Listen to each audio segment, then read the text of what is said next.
if you're Weslaco East and you can get out of this inning with just 2 runs, it's not the end of the world. It's still early, yes, but it looked as if there could have been a lot more scored. Gallardo at the plate. 2-0, 2 hits. They strand none, no walks, no errors. And we head to the bottom of the first in this play-in game from Weslaco East. Edinburg leads it 2-0. This is Rio Sports Live. That was dirty. Schedule your appointment today.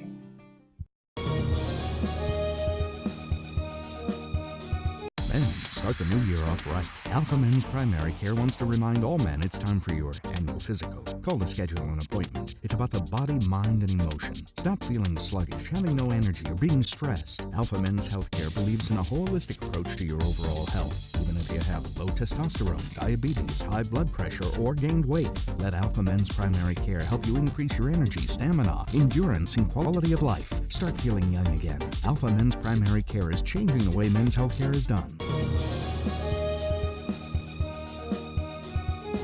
Fans, if you want to look your best at the next game, then let Chewy's Custom Sports go to work for you.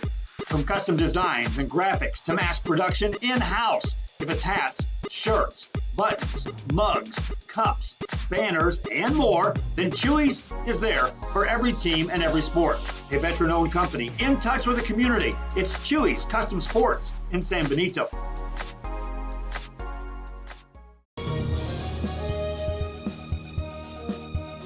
Fans, mark the calendar for May the 5th for exciting football action from Mercedes as Rio Sports Live presents NFL flag football action in Turf Wars 2019. See the future stars from the area in tournament competition live on Rio Sports Live from the Mercedes Tiger Football Stadium May the 5th. Coaches, sign your team up today and be a part of the show for just $75 a team. Sponsored in part by Chewy's Custom Sports in San Benito.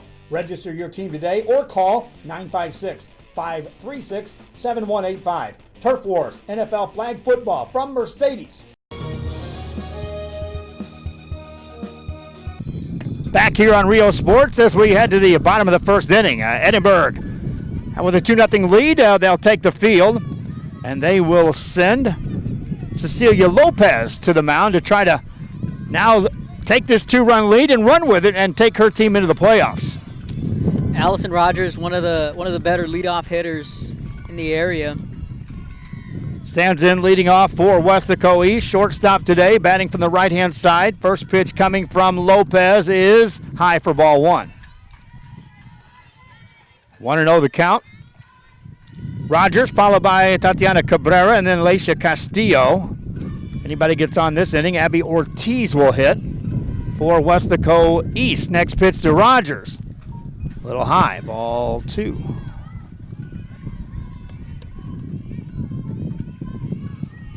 2-0 the count on Rogers. First 2 reads in the top of the inning for Edinburg. There's a foul ball back to the screen. 2-1. Crowd here in big numbers, Kevin, for a Monday night game. Yeah, there's a lot of Bobcat Blue. I'm from Edinburg, so I say Bobcat Blue. And then you got your Weslaco East mixed in with some purple and gold in the middle, of course. San Benito fans coming out to get a little taste of what's to come. Here's a high fly ball in the short infield. Second baseman right there in her tracks makes the catch for the first out.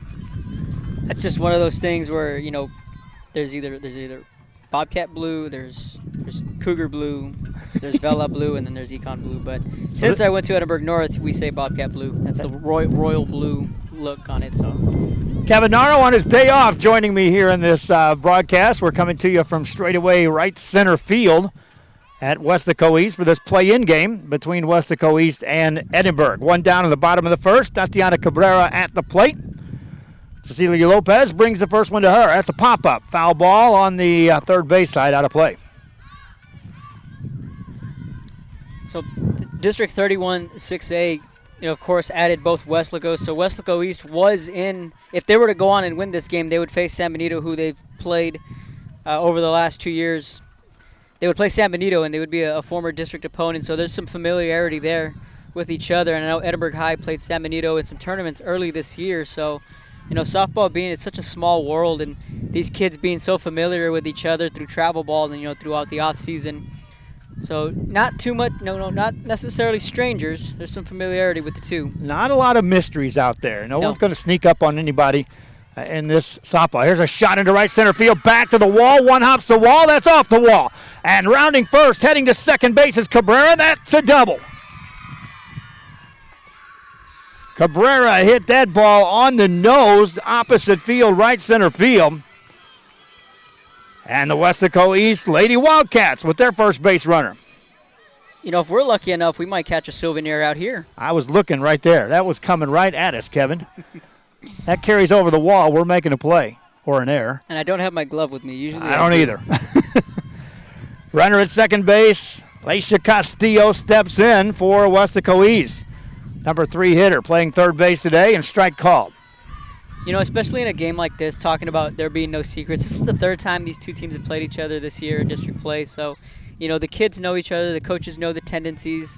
You know, they have the spray charts. They have the scouting reports. They know really what each pitcher brings. Pitch. So really, it just comes down to execution. Pitch low there, and each team, again, knowing, well, they got to come in here believing they can beat the other. I mean, when you 10-run somebody, it doesn't matter which pitcher's on the mound. You scored 10 runs. Next pitch coming. That's up high, ball 2. The winner gets San Benito and gets them quick. It could be as early as Wednesday. We've got softball games Wednesday, Kevin, as some of these playoff series begin then. Right, yeah, Harlingen South, they're on the road taking on Edinburg North in a best-of-3 series. That starts Wednesday. Then you get game 2 Thursday. Then you got that one gamer with Port Isabel on Thursday. And then, of course, you jump into Friday. And then that's when really everything officially starts, you could say, because some teams will go Friday, Saturday. Some teams go Thursday, Friday, Saturday. But the first time in a long time where I'm seeing teams start on a Wednesday. That's the first game I've ever heard of on a Wednesday. And I think the later you get into the postseason, the coaches will refrain from that, and they'll want to go a Friday, Saturday. For the most part, from what I understand and what I've seen. Just to protect pitching, if nothing else. Right. Unless you have a ton of pitching, and then you may want to go early to exploit someone who doesn't have depth at pitching. Right. I could see that. 3-2 count, and the pitch to Castillo. Foul ball back to the screen. Or you can just opt for a series. You can opt for a series, which we're seeing a lot of teams do these days, but then at the same time you're seeing these teams with where they have that one horse where they're just going to ride that one game series 3-4 rounds deep in the playoffs. We've seen that before. 3-2 the pitch on Castillo. Here it comes. Swinging another foul ball. The third base side this time. Count stays at 3-2. All right, there's 3 teams really in the mix here. The 2 playing, Weslaco East and Edinburg. And then, of course, the third team involved in this is San Benito, who's waiting the winner. I told each coach I'm doing my job by asking the question, 1-game series or best 2 out of 3. There's a hard hit ball. Base hit down the left field line. Might drive in a run. It will. We are tied on a base hit by Castillo, 2-2. Or check that, 2-1. Just a beautiful piece of hitting. Got her hands in right inside and drove that ball through. Joe's going to save that for the highlight reel. That's a run. I will. And a beautiful piece of hitting. I'll save everything except the announcer saying it's a tie game. That's jumping the gun just a bit. All right, I'm not going to give it away as far as what the coaches, which coach said what. But I will tell you this, fans. One coach said, I would like to have a single-game series. The other coach and the other coach said best 2 out of 3.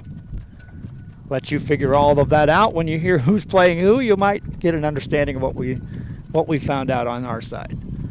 Conference on the mound quickly for the Edinburg Lady Bobcats. After leadoff pop fly to second base, a double and a single. Weslaco East with a tying run on base. I'll just say this much because I'm not sure what the scenarios are, but if you're these 2 teams looking to face San Benito, if you're these 2 teams, I'd go with a 1-gamer. Because in my opinion, like I told you before the game go, can East beat San Benito twice? I don't think so. Can Edinburg High beat San Benito twice? I don't think so. Can they beat them once? Maybe. That's me. That's just what I think. You've seen a lot. You've seen a lot of San Benito, and you've also seen these teams play as well.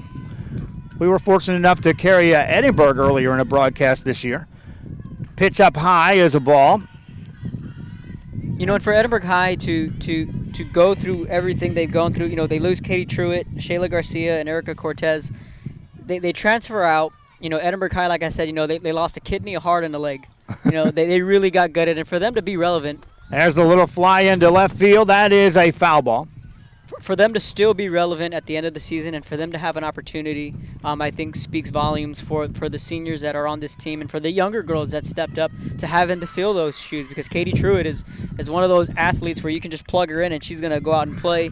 And, of course, Erica Cortez, if it's not her, it's Mia Anzaldúa, the two best pitchers in the Valley. So, a lot of credit to Edinburg High and where they're at right now. Next one to Ortiz, misses. And you talk about Weslaco East. Now, we talked about where the district they were in previously, but then you look on the banners here on the wall, state playoffs in 2015, 2017, 2018. Yeah, 3 out of the last 4 years. And they have been with some Weslaco and some San Benito and some Harlingen South teams that were good coming up through the ranks. Right, and last year, when Harlingen came here to play Weslaco East, Harlingen just needed a win, and they would have been in the playoffs with, I think it was 3 games left. Weslaco East came out of nowhere, and they surged, and they got that 4th spot. Well, heck, they played Edinburg High in the first round last year. They did. So again, it goes back to this sport being such a small world where, hey, it's you two again. Back in the playoffs, literally, in this play-in game. 3-1 count now. Next pitch coming. That's low ball 4 and a walk. And the inning gets a little more interesting for the Weslaco East Lady Wildcats.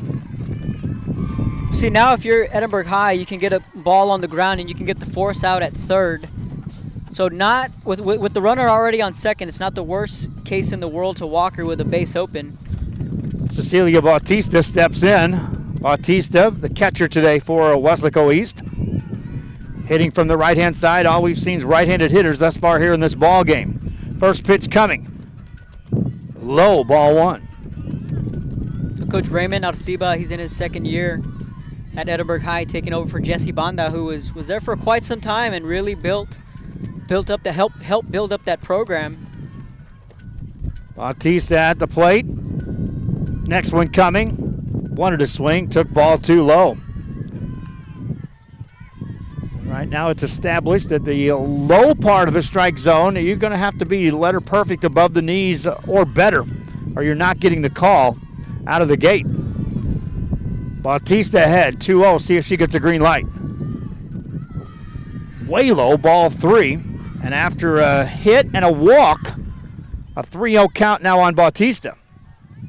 If I'm Bautista here, I'm swinging. If I get a fastball over the middle, anywhere close, I'm swinging. Wind blowing out, why not? Get it up in the air and maybe just open this game up right here in the bottom of the first. I say that because you're going to get a pitch to hit. 3-0 pitch, right down central for a strike. I actually seen, I did a Q&A with Reba Reyes from Los Fresnos, their junior center fielder, and I liked one of her polls. She said, if it's 3-0, do you take, or 3-0, are you swinging all the way? And with her aggressive approach, it's like I'm swinging all the way. Here's the 3-1 pitch. Swing and a high pop-up on the infield. That's an infield fly rule. Batter retired, 2nd out of the inning. That's a huge out there on the rise ball, got her to chase. And again, it goes back to that 3-0 count. I don't blame her for not swinging, but if that's me, That's right down the middle. I'm swinging, especially like you mentioned, the way the wind's blowing tonight. And you just know they're not going to want to walk you. Right, exactly. You know you're not going to get walked. They don't want to walk you, so they're going to give you something. That brings in Adriana Gonzalez, and she now has to produce with 2 outs for Weslaco East. Runners at 1st and 2nd. First pitch coming. High ball 1. But then again, what am I saying? Because I know if I was batting, I wouldn't swing either. I would have taken. Contrary, I swung at everything, Kevin. I mean, there was no way. I would have to close my eyes. Yeah. If the coach told me to take a pitch. And our team, it was always an unwritten rule, too. Coach always said never to swing at a 3-0, so okay. There's a strike called. 1-1 to count. Yeah, I made a pitcher's life very easy. I either got a hit or I didn't, but there was one thing I always took a motto. I had a bat in my hand, I'm going to swing it. Here's the 1-1 pitch. Swinging a ground ball, foul down the third baseline. A 2-strike count now. And a chance for Cecilia Lopez to get out of this inning, allowing just the 1 run. And again, if you're Edinburg High, you get out of this inning with the trouble that you're in, only surrendering 1 run, you're in good shape. But one thing's for sure, these kids, they've come out swinging. They're coming ready to hit.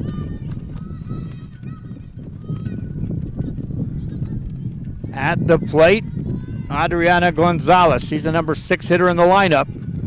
2 aboard and a 1-2 pitch headed home. Swing and a little roller. Picked up, throw to first, out there, and the inning comes to an end. 1-3 on the put out for Gonzalez in the inning for Weslaco East. They score 1 run. They do so on 2 hits, a walk, no errors, and they leave 2. We've played 1. Edinburg leads Weslaco East 2-1. We head to the second on Rio Sports Live.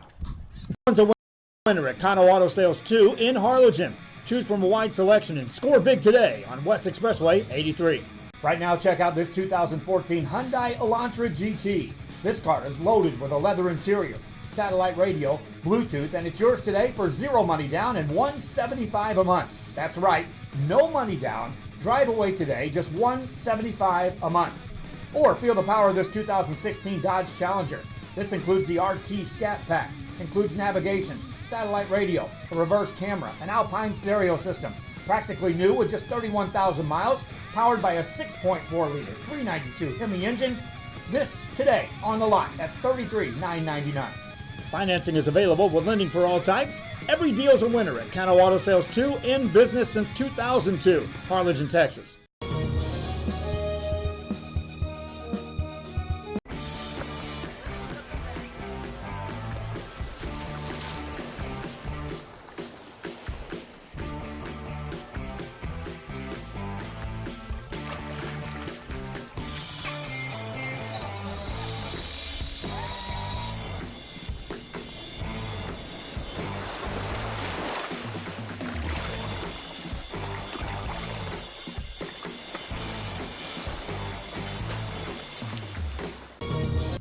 Second inning rolls around here at Weslaco East in this play-in game, an extra game of softball action before we hit the official playoffs, which begin later this week on Wednesday.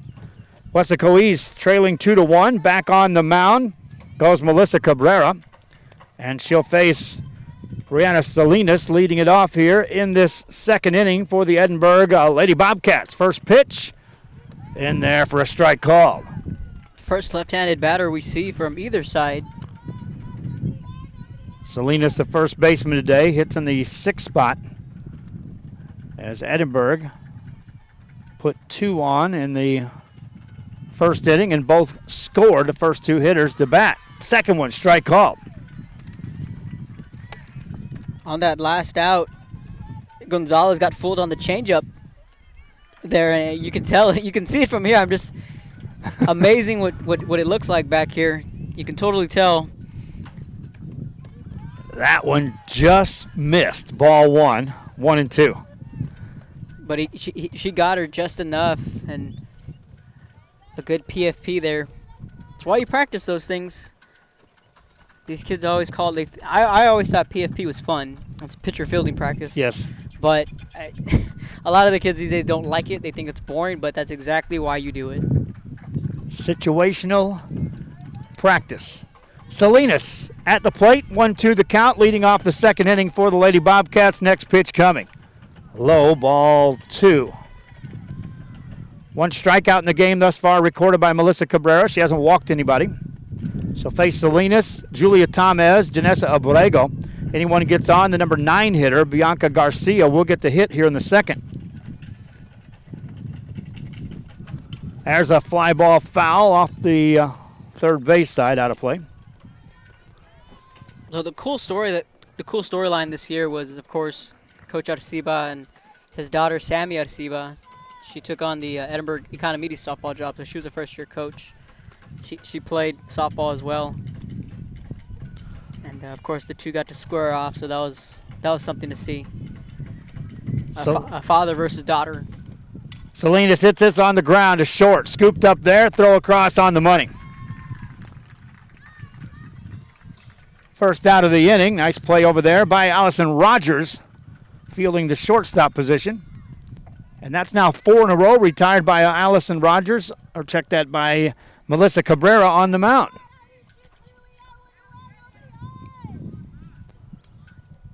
Brings in Julia Thomas. Appreciate Kevin joining us here on a day off. Semi-day off, more or less. I found myself back in Harlingen again. And it doesn't hurt that you'll be covering the first round game potentially in the playoffs, or at least covering potentially the results of that series, if it goes series, with San Benito. Right. Next pitch coming. Little foul ball, strike one. Yeah, it helps. You can always go back to, what you saw or what you've seen from either team. And again, whether that be a series or a one-gamer, we'll find out here in a couple hours. The thing you look at with either of these teams is the fact that this is their quote, best pitcher on the mound either side. There's a little ground ball up the middle, off the pitcher. This may be trouble. Shortstop gets to it and throws wide. Runner aboard for the Lady Bobcats here in the second. I think I'm going to score that an infield single. I think she had, despite the throw being off, I think she would have been safe either way. One of those bang-bang plays. I'll go with you. Single. Third hit of the game for the Lady Bobcats of Edinburg. And it brings in Janessa Abrego. Abrego, the left fielder today, bats from the right side. If Abrego can keep this going and bring up Garcia, I always like my chances if I can get through that lineup one time through and still be in the second inning. First one coming, showed a bunt, pulled it back, took a strike. Right, you always want to be able to flip your lineup early. Get your top of the order coming up second time around through the second inning. You have a better idea as a hitter. And you always got to, you can work the pitcher as well, get the pitch count up. The winner of this will get San Benito in the first round of the playoffs. Next one, another strike called. Fastball, zip right past Abrego. She's still looking to lay down the bunt. Lopez coming right after her. I'll check that. Cabrera coming right after her. Ahead in the count here, 0-2. Next one coming. Swinging a shot up the middle. Shortstop catches and throws the first, double play. You got her on the changeup and just got to have your eyes open over at first, knowing the situation with just one out. In the inning for the Edinburg Lady Bobcats, no runs, one hit. No errors, a double play, nobody left. We've played 1.5. Heading to the bottom of the second in this one. Edinburg on top, 2-1. This is Real Sports Live. If you just graduated high school, are looking to change careers, or to upgrade your job skills, Texas Southmost College is the place to start. With over 50 certificates and associate degrees to choose from, TSC has the career for you. At TSC, you get a quality education that's close to home.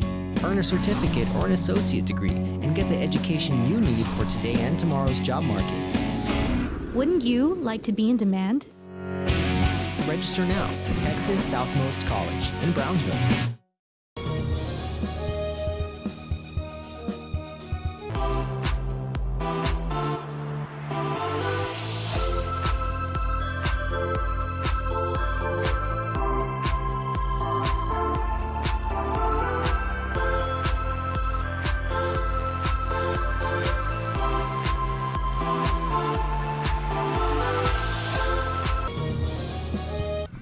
Back here on Rio Sports from Weslaco East tonight.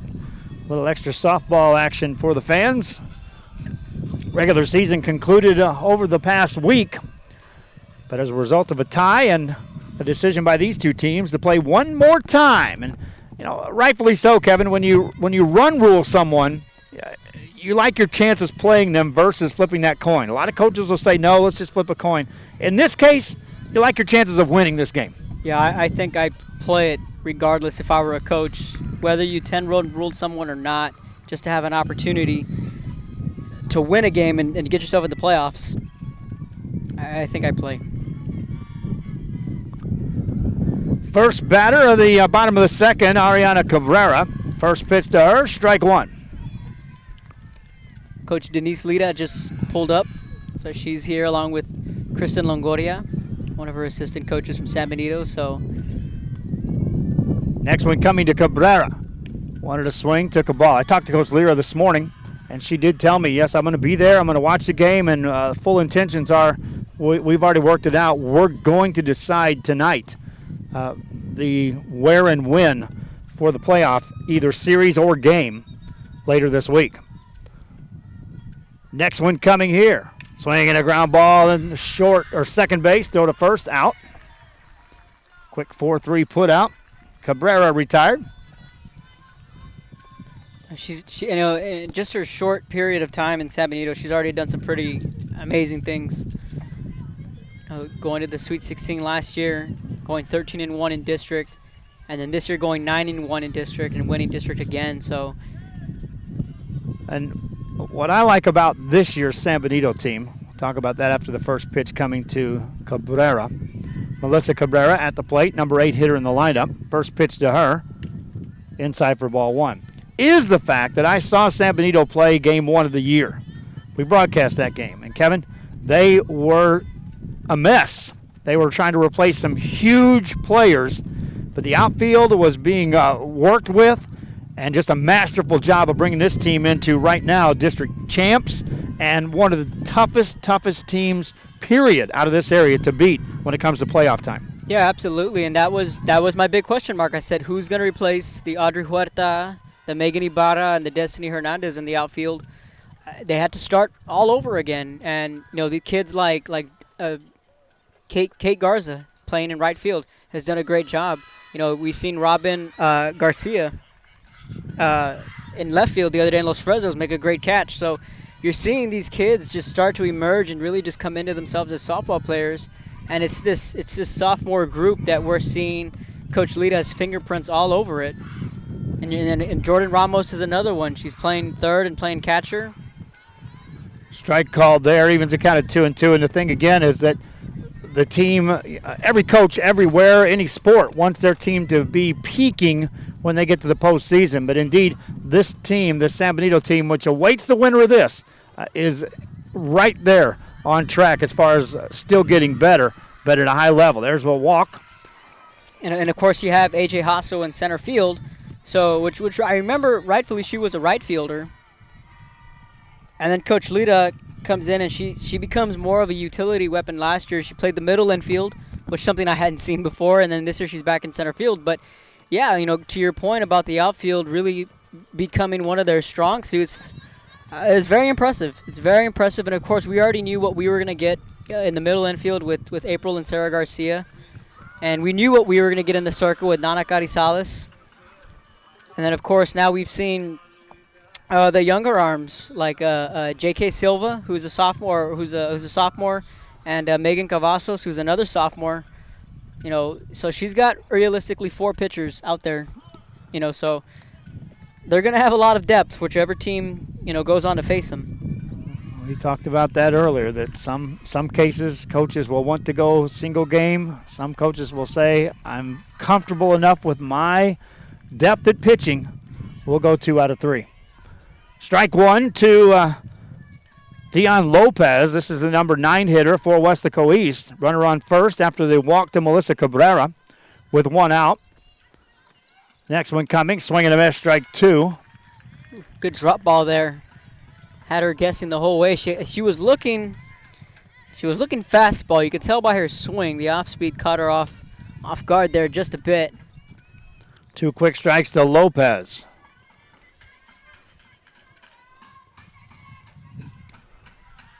That one just misses for a ball. And one thing that you don't replace a Joanna Gonzalez, but at the same time, you still got to find someone to bat in the 4 spot, someone to play third and catcher, really. And I think they Jordan Ramos has come a long way, and she's really emerged. Who looks like a lot like a young Joanna Gonzalez. They played the same positions. They bat. They have the same style. And same results and when same the ball results. hits their bat. And the same can be said about Jalen Huerta, who's just a freshman. Ball jumps off the bat. Here's the 2-2 pitch. Grounded softly to third. Tough play here and out at first base. Wow. Bang, bang play at first. That was a close call. It looked like she was safe from here. Does push the runner down to second base.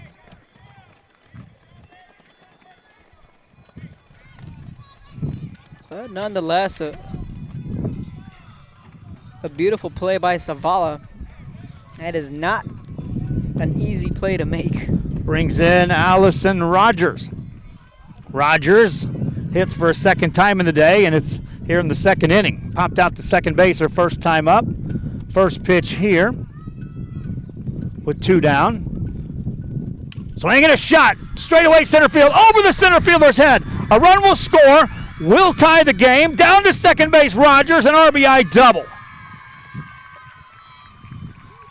Well, that's what happens. You flip the lineup.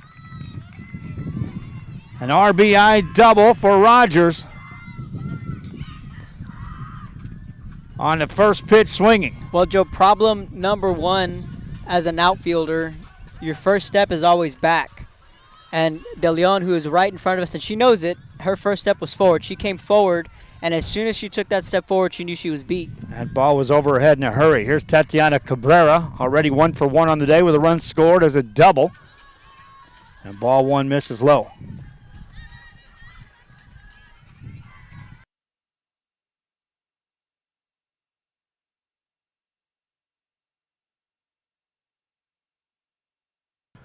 Next one sails high for ball 2. Second double of the ball game for the Weslaco East Lady Wildcats. 3 hits, 2 of them doubles. And all tied up at 2 is Cabrera at the plate. Ahead in the count 2-0. Some 2-out lightning from Weslaco East. Swing and a foul ball back to the screen. 2-1. Now they're lining up down the right field line, down the fence row beyond the dugout. You can see behind the stands there, that's already full. If you want to find a seat there, good luck. Yeah, Edinburg High, well, City of Edinburg has always loved its softball. I know Edinburg High has always loved their softball. They've always been big supporters, and they can travel. 2-1 the count to Tatiana Cabrera. Cecilia Lopez checks for the pitch, and then time is called as Cabrera will step out. No, Edinburg High, some of these seniors, they've been in big games before. They beat, when these seniors were freshmen, they beat Harlingen South and went on to the Sweet 16 that year. So now, go ahead. Next one to Cabrera, swinging a high fly ball into left center. Center fielder ranges over, makes the catch, and the inning comes to an end.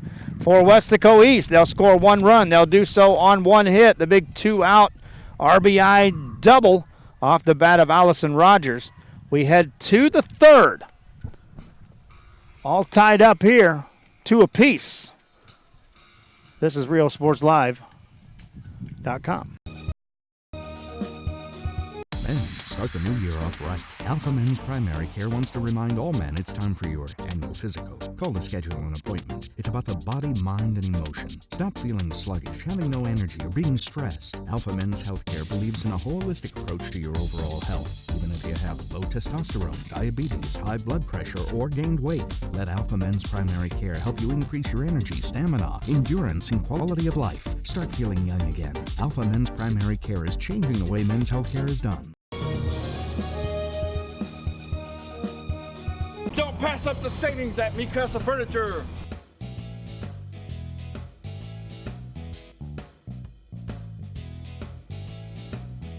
Score big at Mikasa Furniture. 7533 Boca Chica Boulevard, Brownsville. Fishing fans, here's your chance to catch some fish and help out athletes at the same time. Mark the calendar now and plan on attending October 20th as the 3-up, 3-down San Perlita Booster Club Fishing Tournament looks to be the biggest and best yet. Located at Laguna Madre Baits in Port Mansfield, Texas, this tournament is set to provide 100% of the proceeds directly to the athletic programs. Artificial lures only with a blackjack format, no fish over 21 inches, $150 per team or boat, maximum 4 people, and the grand champion is a team closest to 63 inches with 1 red trout and 1 flounder. Food raffles, baked goods, a silent auction, and terrific prizes from some great sponsors. Registration is October 19th. The tournament is October 20th. See you there at the 3-Up, 3-Down Fishing Tournament in Port Mansfield, where catching fish is helping athletes in a big, big way. Back here on Rio Sports as we head to the third inning of this play-in game between Edinburg and Weslaco East. And the Edinburg Lady Bobcats will have Bianca Garcia leading it off, the number 9 hitter in the lineup. And as she stands in, we're all tied at 2 apiece in this third inning. Garcia waits, next one coming, swinging a foul ball on the first baseline. They'll give chase, but that's out of reach. So what we do know, as far as the by-district round goes with 31 and 32 6A, Los Fresnos made the playoffs. They'll be taking on Weslaco High in a one-gamer at Weslaco. Brownsville Hannah, who hadn't made the playoffs in 6 years, they're back in as a 4 seed. They'll play Edinburg Vela in a best-of-3 series as well. We know when that one starts? Friday. Thursday, Friday, Saturday. Okay. That'll start off in Hannah. Thursday at Hannah, and then Vela Friday and Saturday.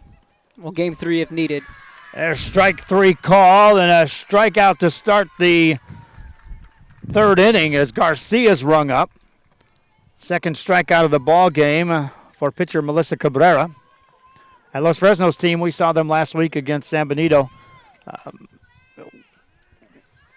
I would not want to play them. I don't care. 3rd seed, 4th seed, 2nd seed, wherever they are. I wouldn't want to play them right now, Kevin. They're starting to believe. I wouldn't, but at the same time, Joe, I feel that they've kind of just stumbled these last couple weeks. You know, they've lost 3 of their last 4. But they're so good a team is that when they're clicking, they're clicking. You know, with their lineup, they hit over 40 home runs this year. Their club record was 32, and they hit the 33rd home run when we were there in San Benito, and that was at the midway point. So they shattered that record, and Reba Reyes, who I mentioned earlier, has 16 home runs on the year. So she's a junior.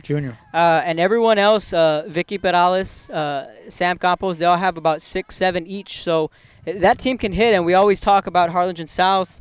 We'll talk about them later for sure on what they can do offensively. But Los Fresnos is right up there with them. So I think if you want to catch lightning in a bottle, that's it right there. And what I like about them is that even in the San Benito loss last Friday, which was our broadcast game, that top of the lineup is as productive as anybody right now. Right. 1 through 5 will normally produce some runs.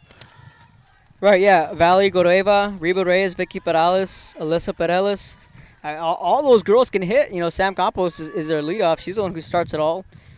And, you know, Reba the other night when we were there, she went 3 for 4. But looking at the score sheet, all the runs, all of them, top 3, came from the top 3. Yeah.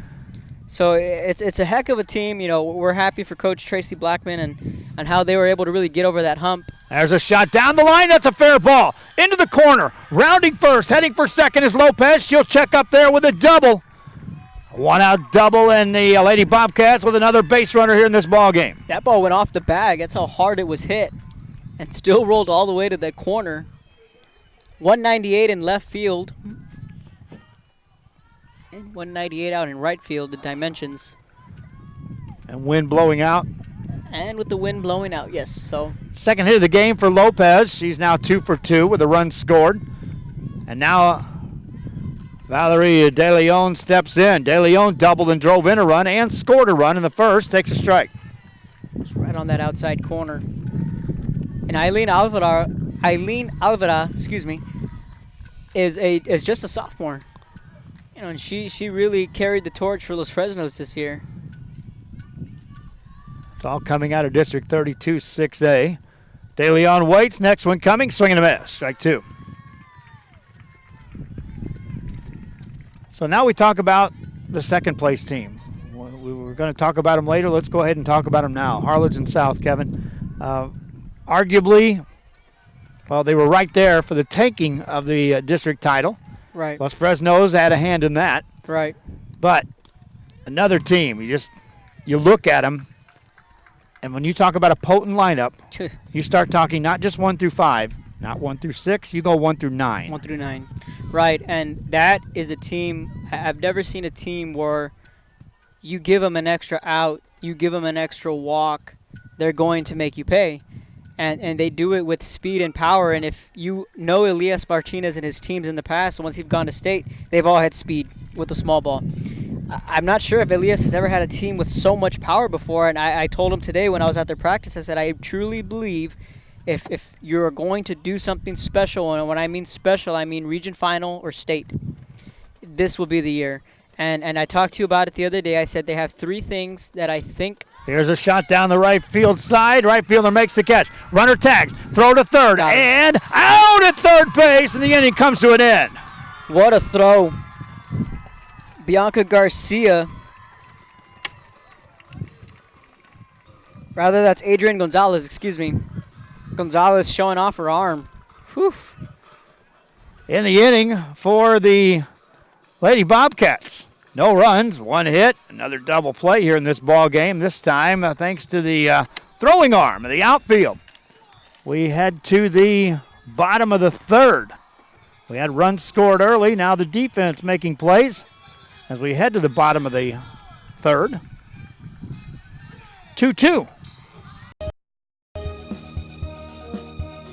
Before you have time to worry, we'll get you taken care of fast and easy.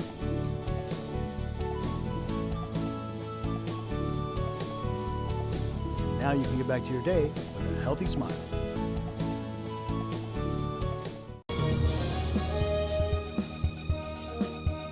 How to add the VTX1 app to your Roku device.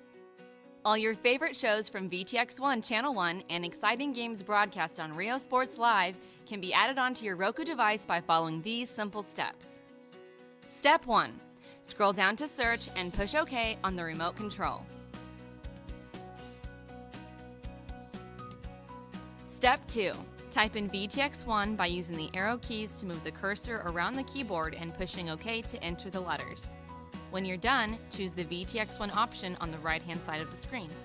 Then push OK.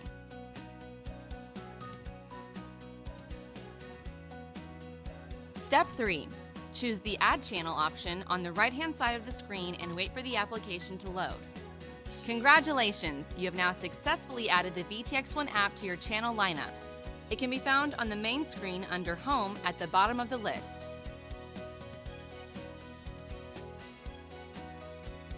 For more information, visit the VTX1 website at vtx1.net/OTT.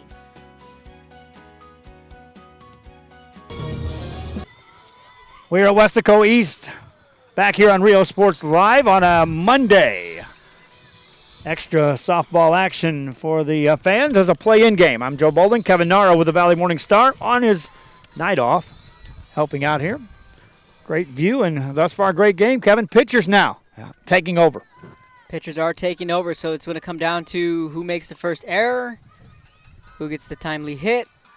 It's usually the case when it comes down to a game like this. But back to we were talking about Harlingen South was, Joe, I said they had the 3 ingredients that I think you need is pitching depth, a deep lineup, and a superstar, and they have all 3 of those. They have their pitching depth with Kylie Ruiz, Melbo Rodriguez, and Ileana Salcedo, and you have your mix because Ileana can throw some heat.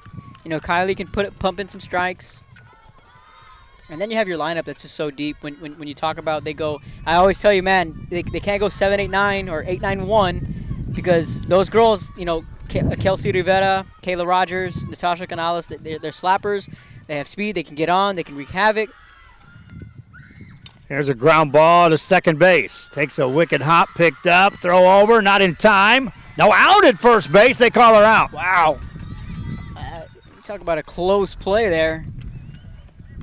Alicia Castillo thought she had reached the bag first, but nothing doing. One down here in the bottom of the 3rd for Weslaco East.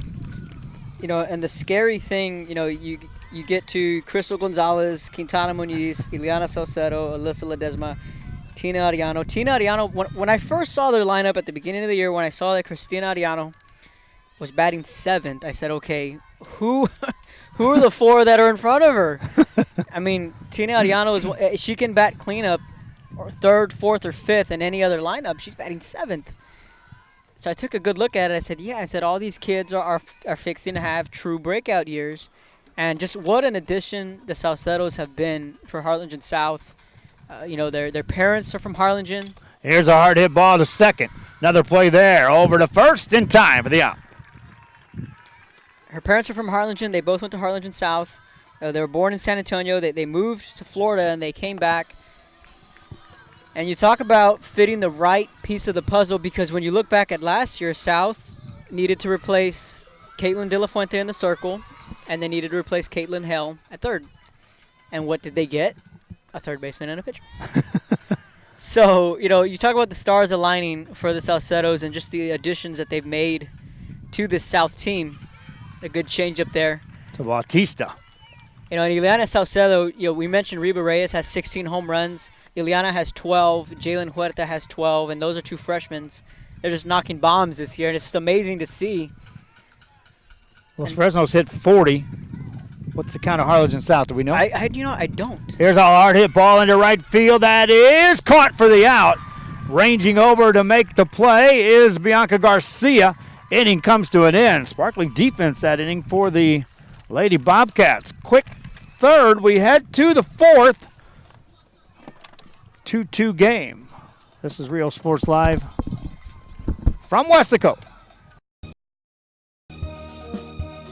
At Port Isabel Health Clinic, they care for you like family.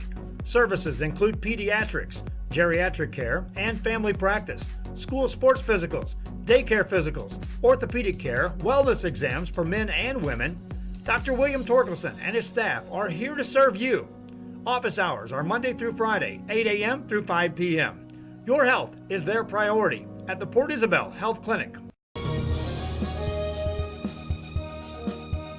When in Port Mansfield, be sure to stop in Laguna Madre Baits, the home of Laguna Girl 1 and 2. They ensure that you have the best when it comes to your fishing needs. Locally caught bait, including live shrimp and croaker. Frozen baits caught locally, frozen shrimp, squid, mullet, and more. Dress the part with full outdoor apparel. Drinks, ice, snacks, groceries, and fishing supplies for any need. Access by road or by boat. Look for the blue building and the blue shrimp boats. Laguna Madre Baits, 828 Westport Drive, Port Mansfield, Texas. Back here on Rio Sports, we head to the top of the fourth inning, and after each team scored 2 runs early, pitchers indeed went to work, and the defense has really turned it up a notch or two. Each team turning, 2 innings in a row in which Weslaco East has turned a double play, a 6-3 double play to end the second, and a 9-5 double play to end the fourth. 3, 4, and 5 in the lineup for Edinburg as we start this fourth inning. First one is ball low to Maya Zavala. Zavala, sacrifice fly her first time up, moved a runner across, and set up the RBI sacrifice fly by Christy Salas, who's on deck. Talking with Kevin Naro about the teams that are awaiting the start of playoff action, which begins Wednesday for that Harlingen South team. The only team we know that's going to play on a Wednesday. So far, Rio Hondo, we'll talk about them more later. They're waiting the winner between Orange Grove and Ingleside, which is being played tonight.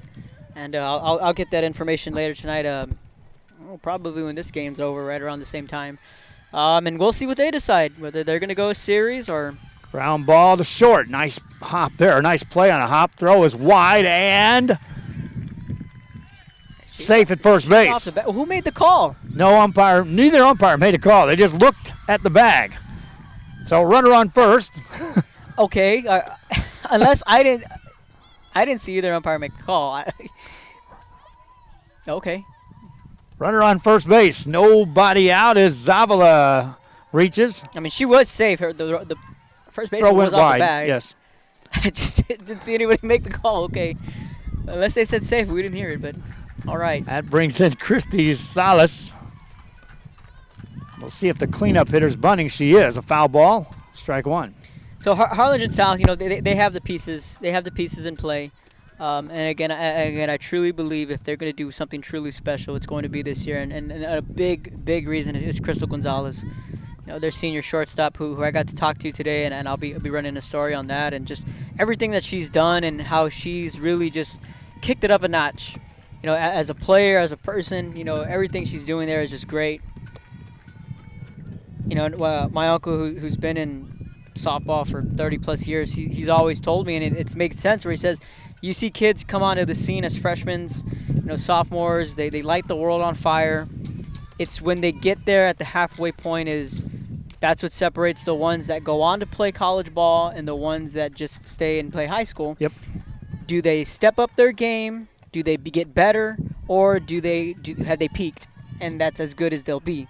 And you see that progression from girls like Crystal Gonzalez, who really upped their game last year. And of course, she played catcher her first 2 years. She's a natural shortstop. Here's a high foul ball out of play. She's a natural shortstop who moved there her junior year, or back to that spot her junior year, and then this year, she's just, really she's taken over games, and you've seen that. And on Tuesday against Harlingen, they came out swinging. Harlingen was up 3-1 against South. Got some girls on, and then Gonzalez hits a grand slam, and by the time you know it, South wins in 6. Here's a little shot down the right field line that hangs up in the air. Right fielder makes a nice catch for the out. But just as tough as District 32 6A is 31 6A.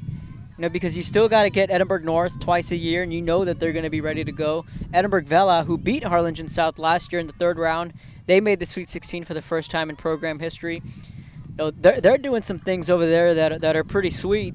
Taylor Chavez, if not the best hitter in the area, really. She's having a strong senior season. So Edinburg Vela is another one of those teams who can come and go on a nice run.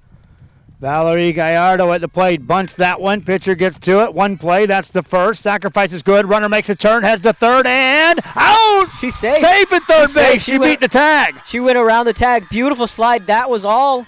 You could tell that was all dialed up. Because Zavala, as soon as the ball hit the ground, she wasn't stopping at second.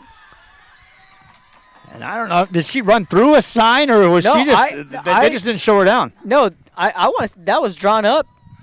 Because as soon as that ball was bunted, she was running. And she ran right through second base. Coach Arciba with an aggressive approach here, trying to get a runner on in scoring position. Did that and some. She goes all the way to third base, and it was a great slide because the throw actually was there. It was there. She went around the tag. It was a beautiful slide. So now a base hit here. Edinburg High can retake the lead. Brianna Salinas, that is, at the plate. 0 for 1, a ground ball to shortstop her first time up, went opposite field. First pitch coming here. Low ball 1. And, of course, Weslaco, you talk about an end of an era, and you talk about all these big names. Alyssa Escamilla and Ashley Sada. Those are seniors. Those are the final pieces from that state run. Still made the playoffs, though. They still made the playoffs. They're those final members from that team that went to state a couple years ago. Ground ball, base hit into right field, drives in a run for the Edinburg Bobcats. Salinas gets the job done, 3-2 game. We're seeing a lot of timely hits, a lot of these runs coming with 2 outs. And, Kevin, that was all going back to Zavala taking that extra base on that sacrifice. That single most likely would not have scored her. No, she would have been at third. You're right. So the aggressive base running pays off for Edinburg. They now lead 3-2. Another game we do know of, Lyford will have a 1-gamer on Friday. That's a team that the Valley might want to start paying a little bit more attention to now that we're in the postseason. They ran the table. They went 30-0. We wanted to cover them early because I knew what was coming. And this is not a slight against any team at all, but we knew they were going to run the table in that district, Kevin. Just, we talked about coaches saying it's not played on paper all the time. Well, in that district this year, on paper, it was just a clear cut. They were that much better.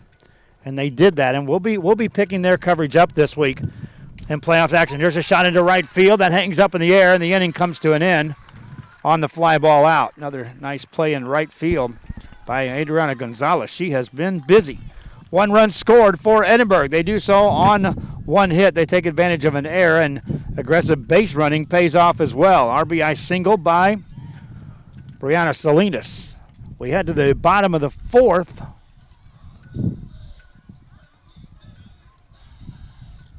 (3-2) Edinburg. This is Real Sports Live. Our professional advisors at Employee Retirement Service have been providing financial and retirement planning for many years for employees of different employment. If you've spent your career in education and are ready for the next chapter, let the professionals at Employment Retirement Services help. You've worked hard, and now it's time to relax and enjoy with peace of mind and security. Help fulfill your retirement needs. Come experience the difference with us. And let's plan your retirement together. Call us at 956-440-8774 to schedule your appointment today.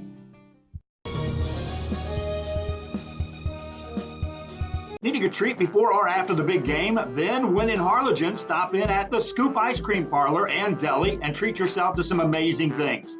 Ice creams, shakes, sundaes, banana splits, and that's just a sample. If you can dream it, they can make it at the Scoop in Harlingen. From the deli comes a variety of sandwiches that is sure to bring you back for more. Hamburgers and hot dogs served every day. Open Tuesday through Saturday, 11 to 7, Sundays from 12 to 6 on F Street in Harlingen. It's the Scoop Ice Cream Parlor and Deli. Bottom of the fourth rolls around. Edinburg back to the field, and the Lady Bobcats now on top, 3-2. They led 2-0 in this game at one point. All tied up at 2-2 after 3, and now in the fourth inning they score another run. Back to the mound, Cecilia Lopez, and she'll be facing the 6, 7, and 8 hitters in the lineup for Weslaco East. Adriana Gonzalez, Ariana Cabrera, Melissa Cabrera. Anybody gets on, Dion Lopez scheduled to hit. Gonzalez stands in, 0 for 1 on the day, grounded back to the mound, her only at bat. Takes ball 1 high. So Raymondville, they start their playoff series against Sinton on Thursday at 7 in Raymondville. And then Friday and Saturday they'll go to Alice. Game 3 will be Saturday if they need it. But games 2 and 3 will be played at 7:30. There's a strike call. Evens the count of 1-1. That's a team that snuck into the playoffs. I thought there'd be a playing game between them and La Feria. Just from my outside looking in, I figured Zapata would have won that last game, and then Rio Hondo beat La Feria, and then we'd be in the same situation. But Raymondville was able to pull off the win against Zapata. That put them in the playoffs. Tough Zapata team that we saw taking on Port Isabel, and Zapata's no joke out there. No. They got good pitching. They've always had. 1-2 pitch headed home here. A little bit high, ball 2. Port Isabel, another team in the playoffs. We'll be covering them on Thursday as they'll play a one-gamer against Beeville. Beeville Jones, yes. And that's in Kingsville, but we'll be broadcasting that game for you. Here's a foul ball back to the screen, a good cut. Yeah, I think if you're a softball fan, I think that's a game you want to keep your eye on, especially with the way Port Isabel's playing and with Allison Rodriguez. Or Gonzalez, I'm sorry. With the way she's pitching. Talked about it to all the fans as far as the way this broadcast selection goes when we get to playoffs. I will have a couple additional broadcasters. Doug Robinson's going to join the mix in broadcasting some games. Eric Madrano, Mario Madrano will be available on games Harlingen South isn't at home. And so we will have some additional help coming on the broadcast side of things. Next pitch coming here, swinging a ground ball to short. Nice play there, throw across, and in time for the out. So with that, then the process becomes, how is it funded? Because of the playoffs and the $200 per round for softballs, that's just for the fees. That doesn't factor in cost of getting announcers to places and getting them paid to broadcast the game, but at least the $200, we have to factor that in first and foremost. So out of the gate, Port Isabel funded. First pitch coming to Cabrera here, ball 1 high.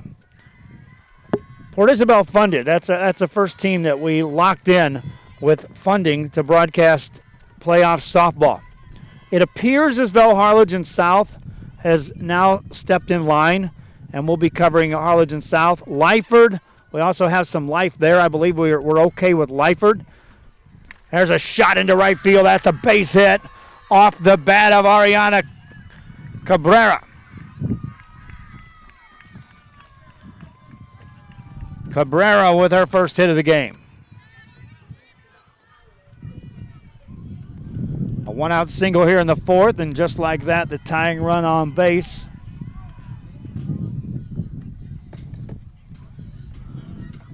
For Weslaco East, brings in Melissa Cabrera.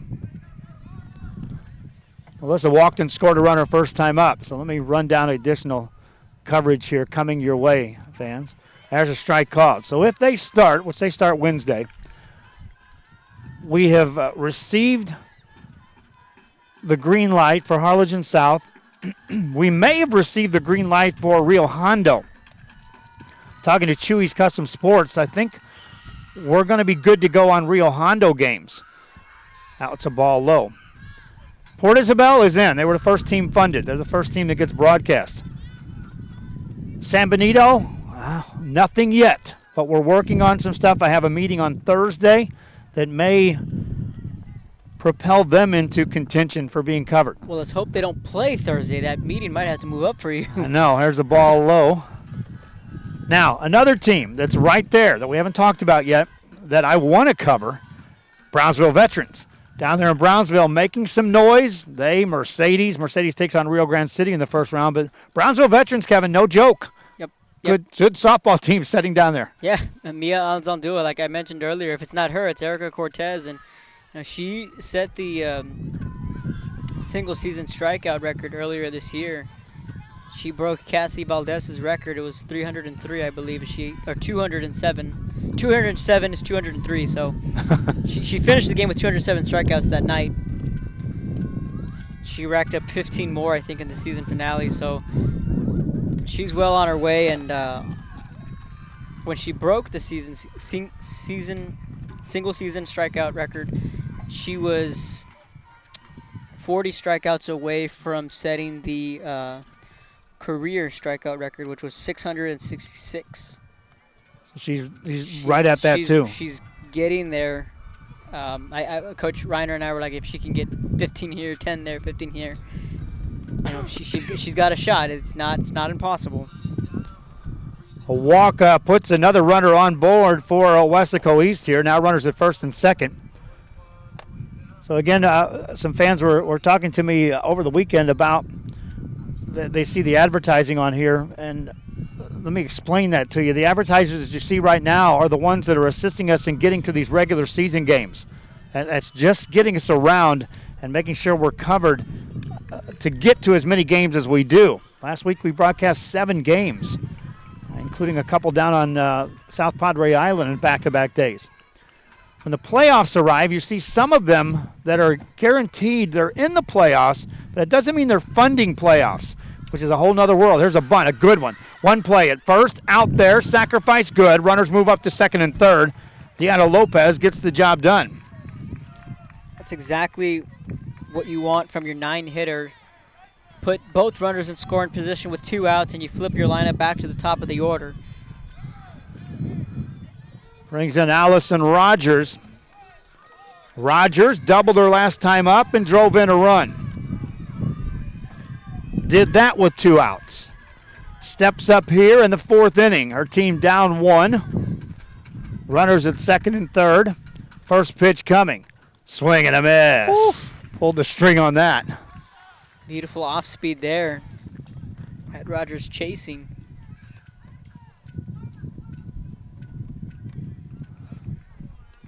No balls and a strike to Rogers. Next one coming. Strike 2 called. Back-to-back off speed.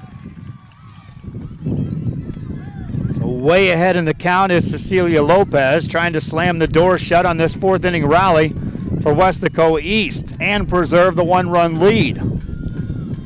Ahead in the count, she can be picky on what she gives Rogers on this 0-2. Swing and a miss, struck her out. Inning comes to an end.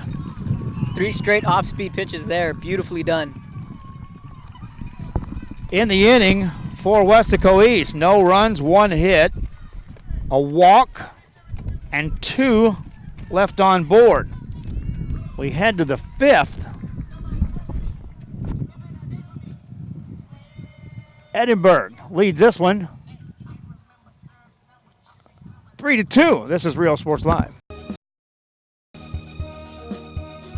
Chewy's Custom Sports in San Benito is right there for you when it comes to supporting your teams, schools, and organizations. A veteran-owned business dedicated to helping out regardless of the team or season. Let Chewy's design your hats or shirts with state-of-the-art embroidery. Let Chewy's design and print your shirts for the next big game. How about custom engraved top-of-the-line mugs, buttons, banners? Call Chewy's Custom Sports today.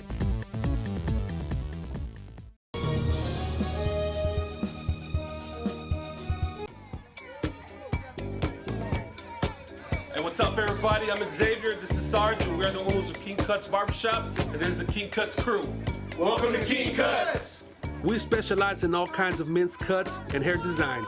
Keep yourself groomed. We'll take care of the rest. King Cuts, where fresh cuts are served daily. A Piece of Cake by Ibadas in Harlingen is a sweet stop for cakes, cookies, and pastries. The best in town for specialty cakes made to order. Sweetbread, cookies, pies, or how about cupcakes? At A Piece of Cake by Ibadas, try a Texas-style cinnamon roll, or how about some tamales? Wedding cakes, graduations, you dream it and they can make it. The best in town is A Piece of Cake by Ibadas in Harlingen.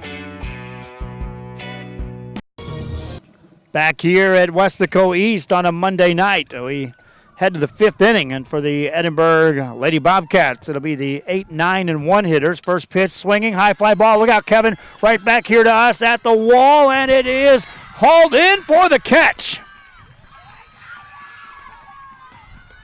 One down here, and that was about a foot away from you, my friend. Yeah, it would have landed right between us, right on the soundboard. Yikes. Nice play in center field by Tatiana Cabrera. One pitch, one out. I don't know if Jake got that or not. Did you get that catch? It was right under us. That'd have been difficult. I added it to the highlight reel. First pitch hits. The next hitter is Bianca Garcia will get on board.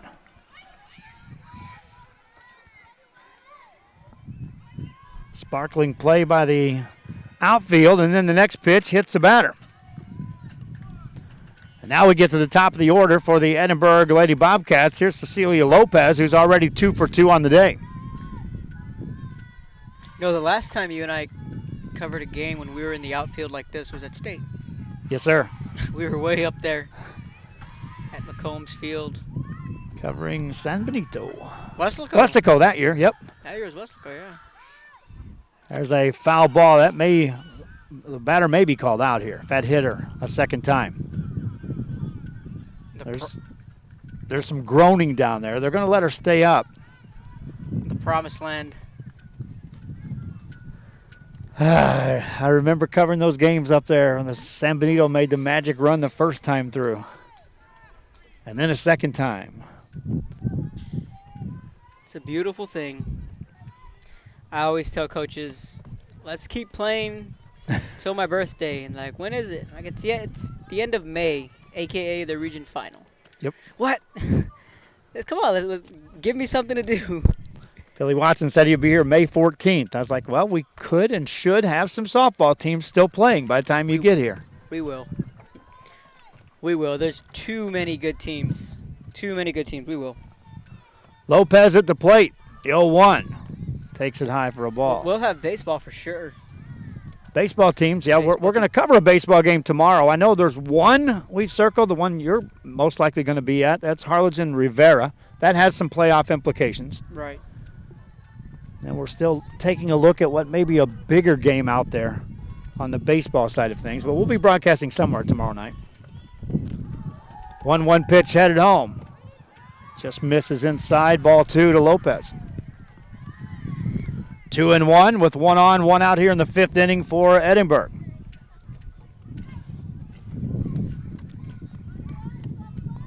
Lopez 2 for 2 on the day. Behind her, De Leon's got a hit and an RBI. Yeah, I haven't covered a baseball game all year, so tomorrow will be my first game of the year. Swing and a shot down the line. That's a foul ball. 2-2. Yeah, softball's such a much quicker sport. The pace is a lot quicker. And you have deadlines to deal with. Yeah, that's another reason why I really enjoy the softball beat. Excuse me. 2-2 the count now on Cecilia Lopez. They play Lopez a little over now into right center field. A big gap in left center. If she turns on one, that's going to get to the wall in a hurry. Hits this one right in a spot in right center field. That's a hit. Runner stops at second base. And they played her perfectly. It's a base hit, but nonetheless, runners at first and second.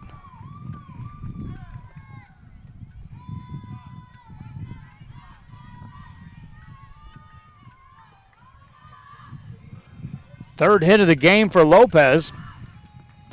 And Valerie De Leon steps in. She's 1 for 2. That RBI double back in the first inning with a run scored, then flew out in the third. But Edinburg High back in business. Curious to see if Arecibo wants to pull the string on some small ball here. 1 out. Then be pushing everything to need another 2-out hit. Swinging down the line, foul ball, and giving chase, but not getting there in time is Adriana Gonzalez, and she showed some tremendous speed there. She's got to some balls earlier this game, and Kevin, she was closer to that than you think. Yeah, she's definitely had herself a game out there in right field. As a matter of fact, the last at bat for De Leon was a fly ball out, but it was a 9-5 double play. As not only did Gonzalez get to the ball, then she displayed an arm, gunning a runner down on the base pass. And Edinburg High will be mindful of that because they're still in the same spot with 1 down and a runner on second. There's a bunt. That's a foul ball. 2 strikes now on De Leon. With 1 out, Bianca Garcia was hit by a pitch. Cecilia Lopez followed that up with her 3rd hit of the game, a single. They're on at first and second. Top of the 5th inning here with Edinburg on top, trying to punch their ticket into the postseason to take on San Benito and the Lady Hounds later this week in round 1 of playoffs. The 0-2 pitch. High, ball 1. Good eye there from De Leon. Wasted pitch from Melissa Cabrera, who's been on the mound throughout. Cabrera's still ahead on the count. Doesn't necessarily have to give De Leon anything good to hit here on this 1-2. At the same time, you don't want to get too deep in the count on these hitters at the top of the lineup. There's a ground ball, base hit into right field. They stop the runner at third as a missile is fired in from right field. And you said it, Kevin. Adriana Gonzalez has their attention. Yeah, they were not going to send her. They're not going to test her again. Take the more conservative route here. You got bases loaded, 1 down, 3, 4, and 5 coming up in a 1-run game. So Maya Zavala steps to the plate. Zavala on the day. Sacrifice fly her first time up, reached on an error and scored a run. That was what I was waiting for. I was waiting for Weslaco East to have a conversation about this situation. Same thing, Edinburg will talk it over. As they do that, we'll take a real quick break. We won't lose anything on the camera. You'll see exactly what's going on. This is Real Sports Live.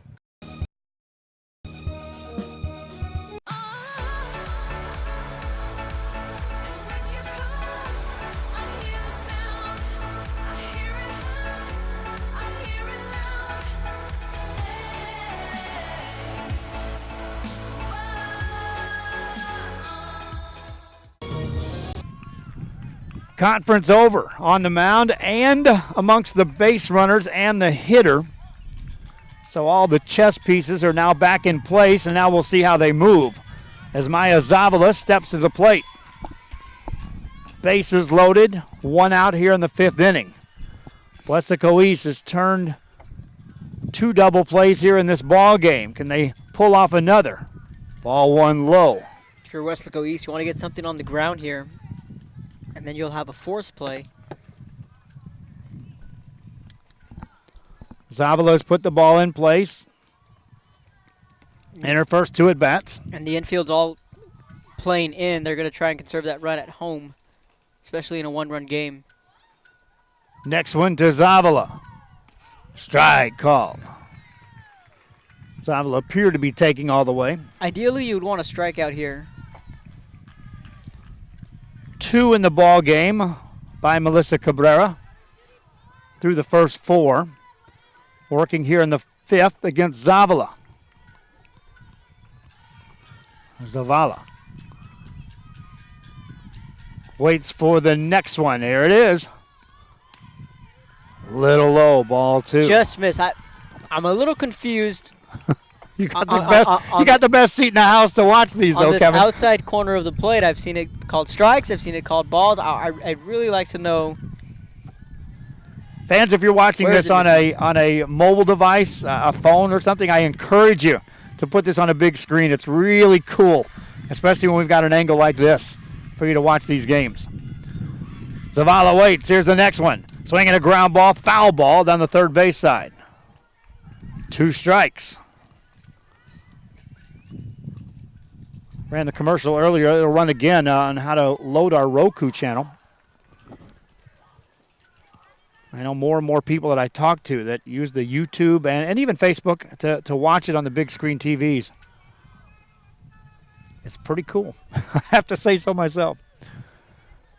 2-2 the count on Zavala.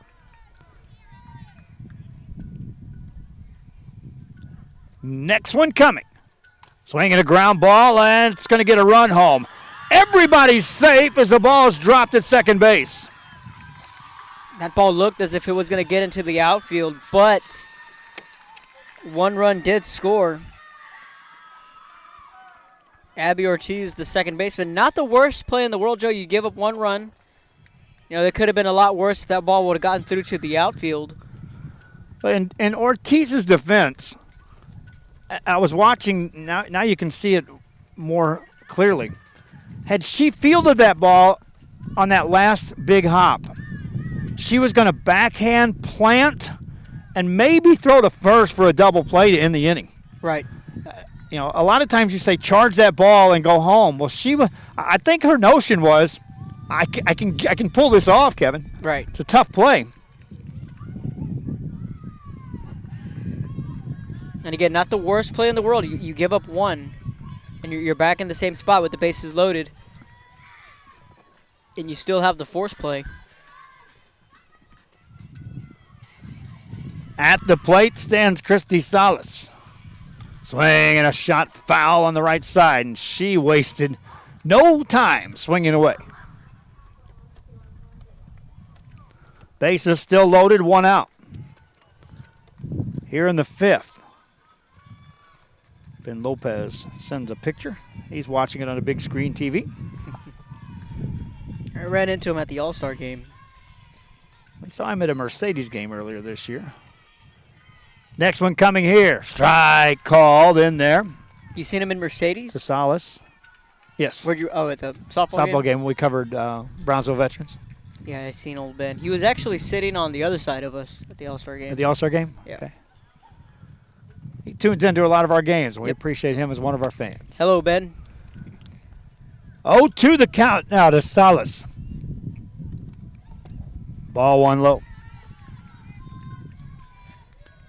1-2. This is your cleanup hitter at the plate for Edinburg, and this is, Kevin, when you want to get greedy if you're the Lady Bobcats. Yeah, and especially for a batter like Christy Salas.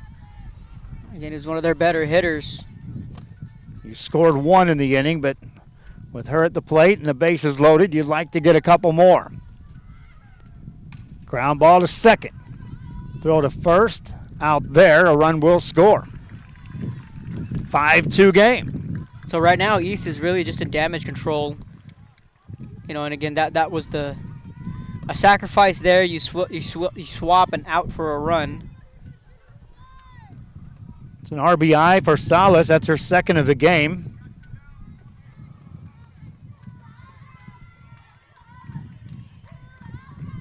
Runners now at second and third for Edinburg, and here's Valerie Gallardo. Gallardo looking for her first hit of the game. Takes the ball. I think if you look back if you're Weslaco East and you lose this ball game, you go back to that 4th inning when you really had an opportunity to put some runs up on the board. That 4th inning just might come back to haunt Weslaco East. Stranded runners at 2nd and 3rd. They've stranded 4 runners in scoring position in the first 4 innings. There's a hard hit ball, foul. They had a runner at 2nd when the 1st inning ended, a runner at 2nd when the 2nd inning ended, runners at 2nd and 3rd when the 4th inning ended. So Weslaco East has had base runners, and you look ahead to the 5th, they've got the 2, 3, and 4 hitters up. And so down 3, you do want to draw that line in the sand right here, and this is where you need to stop it. You need to get out of this inning right here. Yeah, definitely. If you're East, you got to stop the bleeding here. Got a shout coming this way from Andrew Cordero, Old also Andy. tuning in. Here's the 1-1 pitch. And that hitter. So another hit batsman, 2nd of the inning. And base is loaded again for Edinburg. So it goes back to you have the force play if you're Weslaco East, but again, can't get too generous here. And another shout-out coming in. Evie Vasquez checking in. Coach, missed you during basketball season this year, but we'll get you on board. So does Coach Robert Valdez, who's the baseball coach for Edinburg High. Checking in. He's also tuning in as well. Send him a shout-out in his direction. Yes, sir. Robert Valdez. He's an Edinburg Bobcat, 1988. He graduated with my mom. Coach Leha over there. Shook his hand as he was coming in. We were running our extension cords. More extension cords than I've ever run to broadcast a game yet. This is our record breaker. 4 of them, all of them 100 foot long. And we had, 3 feet to spare. That's it, right, Kev? Yep. Right on the dot. Got a great spot to broadcast the game. Pitch to Salinas coming in. Ground ball to short. Throw across. Whew. Got her. Huge play right there. Inning comes to an end. For the Lady Bobcats, they score just 2 runs. And I say just 2 because it could have been a lot more. They do so on 2 hits. Couple of hit batsmen, and they strand 3 in the inning. We head to the bottom of the 5th. Edinburg now leads this one 5-2. This is Rio Sports Live.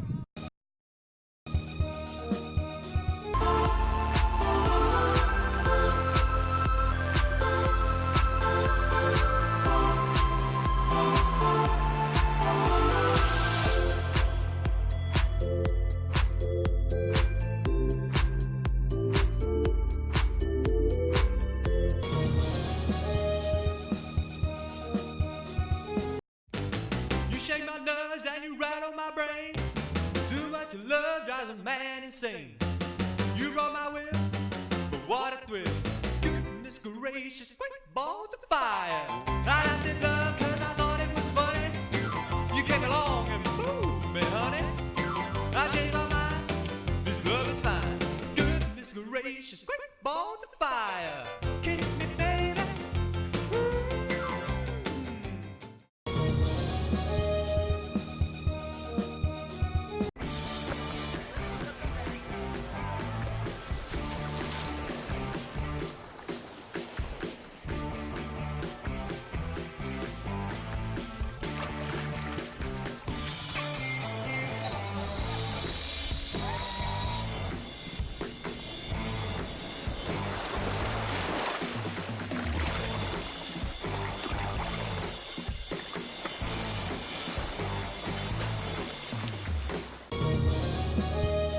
Back here on Rio Sports as we are heading into the bottom of the 5th inning in this play-in game between Weslaco East and Edinburg. And the East Lady Wildcats will have to dig deep now as they trail 5-2 heading into this bottom side of inning number 5. Tatiana Cabrera, Alicia Castillo, Abby Ortiz. That's 2, 3, and 4 in the lineup. So the right hitter's up. Cecilia Lopez, a little cushion to work with now with a 3-run lead. Spins the first one home to Cabrera, swinging a high fly ball, foul ball down the line, third base side, and the catch is made for the out. Good concentration from Zavala. That ball went up. Took a while for it to come down, and just battling the win itself is the challenge. That's a big out, number 1 for Edinburg High. 1 pitch, 1 out. As Cabrera's retired, it brings in Leisha Castillo. Shout out to my old friend George Patino. Thanks for tuning into our broadcast. He's another Bobcat through and through. I played baseball with his son Danny when we were in high school. Some time ago. Ball 1 misses outside to Castillo. I'm Joe Bowling with you. Kevin Narrow to my right side, and one of the fans was like, hey, it's kind of cool hearing you on the microphone. Well, I said that how many years ago, Kevin, when we first started this ball rolling? Hey, it's kind of cool having you on a microphone, and now look at you. This football season, it's going to be 10 years. 10 years. Wow. Yep. That's where it all began, though. He was keeping some stats for Edinburg football games. Donut Salinas and Kevin Sanchez. And I said, hey, what if? And down the road you went. Next thing we know, 10 years later, coming up. Yikes. Whew. Quite a run, though. And not close to finished. Nowhere close. Nowhere close. Yeah, I've had some people ask me about maybe getting into coaching or teaching, and I said no, or an editor's position. I'm like, no. Like, there's way too much gas left in the tank. There's a hard hit ball, base hit into left field, a 1-out single by Alicia Castillo. That was a missile. That ball got into the outfield in a hurry.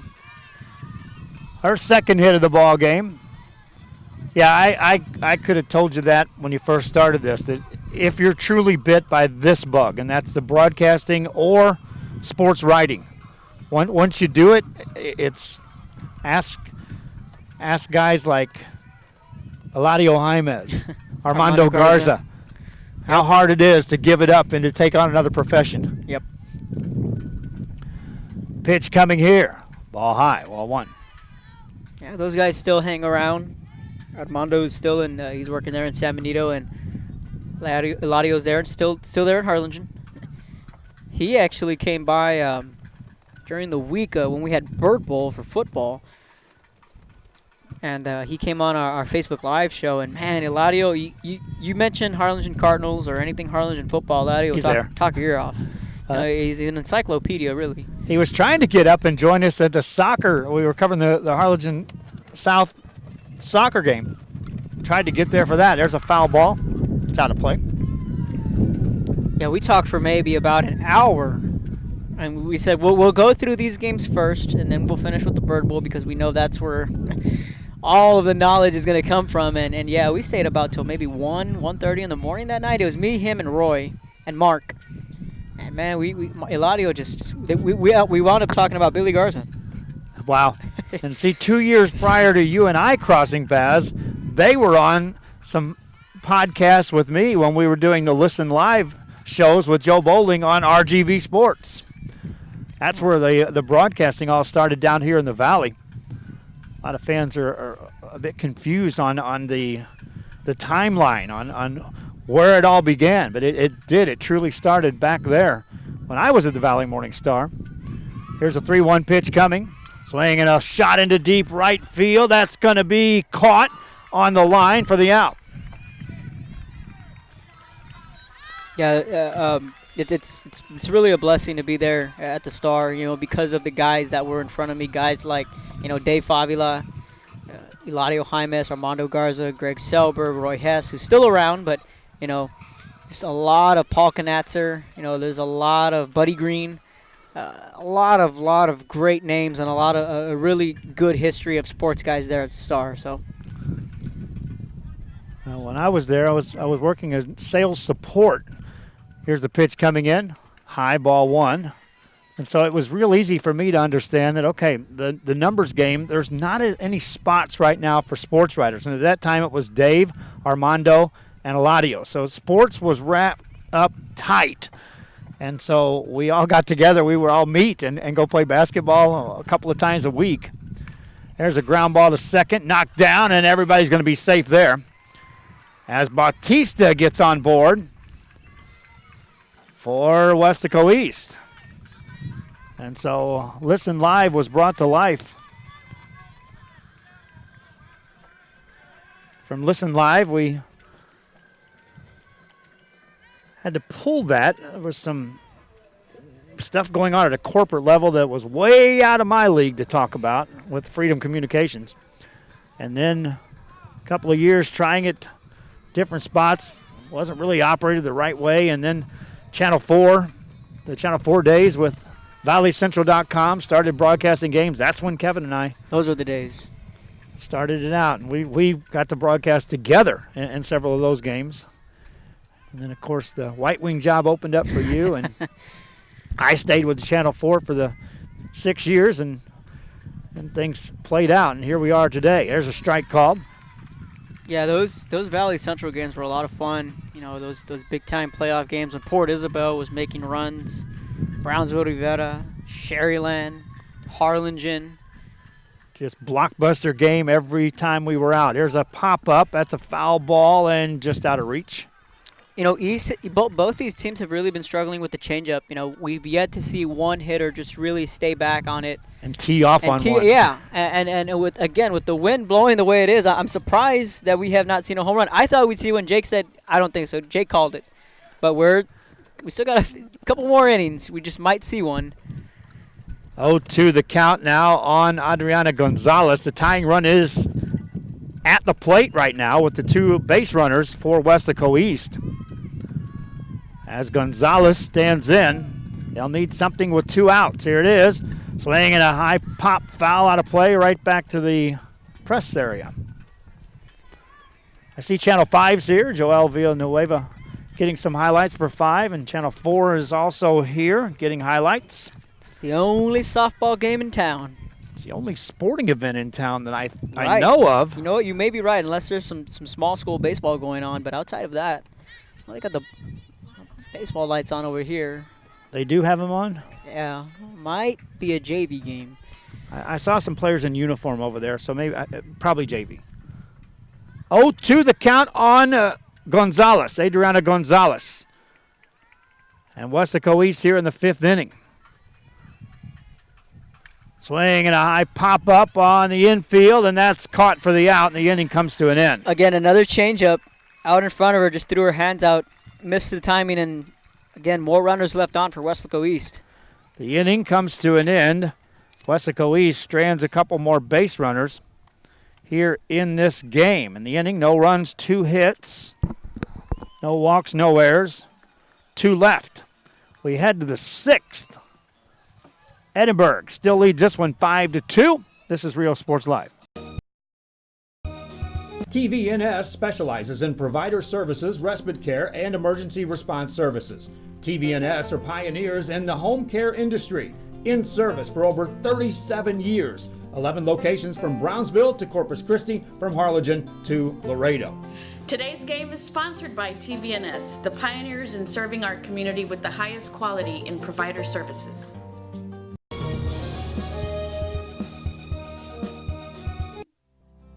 Our professional advisors at Employee Retirement Services have been providing financial and retirement planning for many years for employees of different employment. If you've spent your career in education and are ready for the next chapter, let the professionals at Employment Retirement Services help. You've worked hard, and now it's time to relax and enjoy with peace of mind and security. Help fulfill your retirement needs. Come experience the difference with us. And let's plan your retirement together. Call us at 956-440-8774 to schedule your appointment today.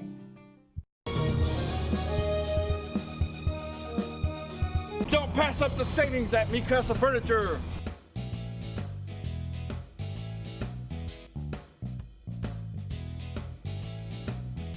Score big at Mi Casa Furniture.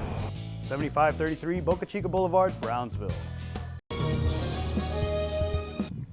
Back here on Rio Sports, we head to the 6th inning, and Edinburg, first pitch swinging, pop up, foul ball, and a catch is made. Behind the plate is ranging back Cecilia Bautista, reels it in. 1 pitch, 1 out. Brings in Julia Thomas. 6th inning. Now you start counting outs if you're Weslaco East, Kevin. You're down 3 runs. Yeah, definitely. And again, the runners left in scoring position is one thing that they're going to look back on that hurt them. But you still have 2 innings to work with, and you're still well in this ball game. Thomas stands in. First pitch to her. Swinging. Ground ball. That's a base hit into left field. A 1-out single. Thomas with her 2nd hit of the game. And Edinburg has had base runners in every inning through the first 6 now. Brings in Janessa Abrego. Abrego 0 for 2, hit into a double play in the 2nd. Flied out to center field in the 5th. Bats here in the 6th. First pitch, wants to bunt. Strike 1, missed it. 0-1. Tomorrow night, baseball on Rio Sports. Wednesday night, softball playoffs. Thursday night, softball playoffs. Friday night, softball playoffs. Saturday, I'll have a crew covering softball playoffs, and we'll be in Austin covering the Dorados and a 2nd game in the IAFL, indoor arena football, coming from Austin. Here's the 0-1 pitch, swinging a hard hit ball to short, maybe 2. Out at 2nd to throw to first, not in time. Abrego on the base paths. Thomas erased, 2 down.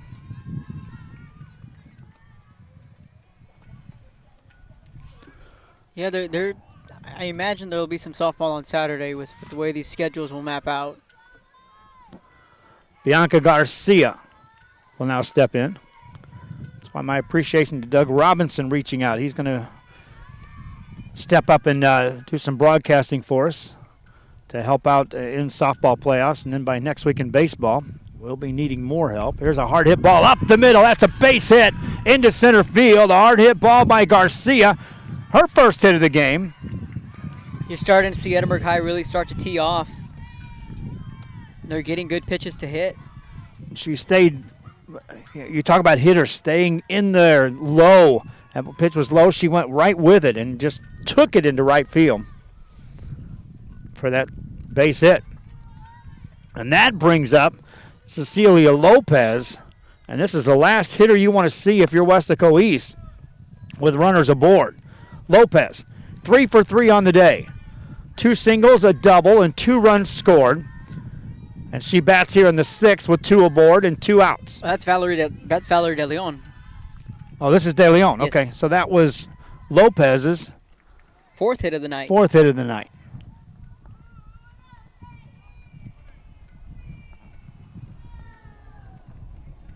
So Garcia's on 2nd. De Leon at the plate, right. Right. I know what I did. I made the same mistake, don't worry. Pop foul out of play. Those keeping score. Always make sure you record that last out. Right. Don't put your pencil down. Right. Which is what we both did. Yep. That's why I always use a pencil.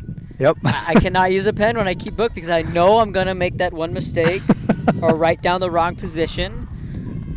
One thing that I've done a better job at is not skip someone's name when I'm writing down the lineup when I have the lineup card. I've gotten better at that. What I'm losing track of is these pitchers. I'm assuming a pitcher's going to be throwing, and I'll look at it and I'll still write it down, as is the case with Carrizales and Cavazos when they're throwing for San Benito. I've got it wrong 2 out of 2. I'm 2 for 2 in the last 2 games. Megan and Nana. It's easy. Yes, Kevin, that was Lopez that got that last hit. So we have fans that are checking out here.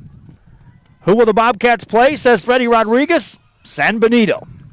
There's a hit batsman. Base is loaded now. That ball hit De Leon, so she's going to take a free pass, and then we're back to the heart of the order, 3, 4, and 5. Or some coaches will have their pitcher batted for. Sometimes you overlook that.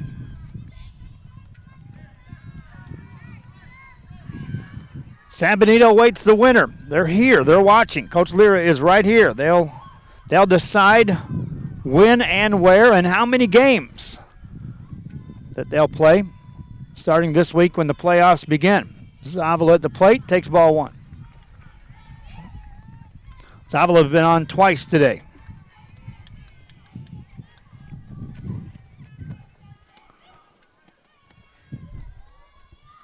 Pitching, Melissa Cabrera has gotten out of some jams. Last inning, she allowed just 2 runs aboard after they had loaded the bases with 1 out. Here, bases loaded, 2 outs. Ball inside.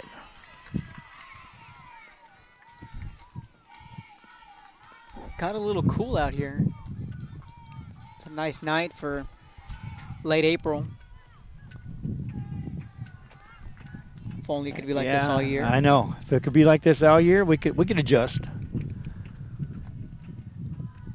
2 balls, no strikes on Zavala. Looking ahead to the Weslaco East 6th, bottom 3 in the lineup. Ball low. Nowhere to put Zavala. Now do you give her a green light? That one just missed. Yeah, absolutely. You put the nail in the coffin here. Number 3 hitter in the lineup for the Edinburg Lady Bobcats. Again, it's 3-0, so she's going to get something to hit. Bases loaded. 2 outs. Play-in game. Trip to the playoffs on the line. Here's the 3-0 pitch. Strike called. Took it right down central. You know, I'm seeing the TV guys over there getting highlights, and I know that UIL threw a rule out this year saying cameras not allowed on the field, period. Shocked they're allowed back there where they're at. I know they've put you in a dugout this year. Yeah, and I mean, for the 90% of the time you can shoot from a dugout. The dugouts work out that way. Here's a hard hit ball into left center field. That's in the gap. It's going to score 2. Down to second base with an RBI double Zavala. It's a 7-2 game.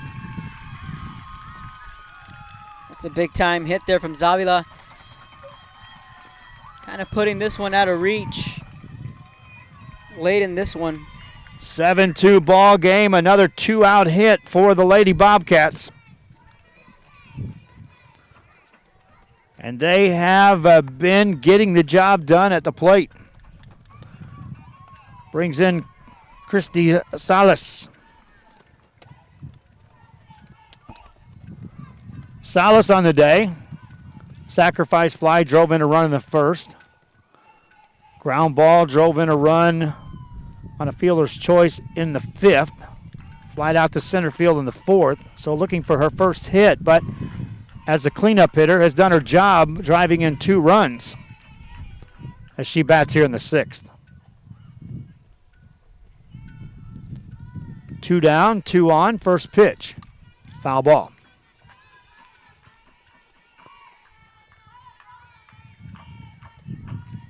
And they're both Joelles, too. Joelle from 5 and Joelle from the monitor. Out there with their cameras? Yeah, they're both Joelles. I didn't see where Channel 4 went. Did he leave? I think Daniel left. Daniel left. Estevan gone. He was here. He was here yeah, most of the game. Yeah. From inning 1. Here's the 0-1 pitch. Swinging a ground ball, chop to short. Big hop, throw over, and oof. In time for the out. Got her by about a half step. Inning comes to an end for the Edinburg Lady Bobcats.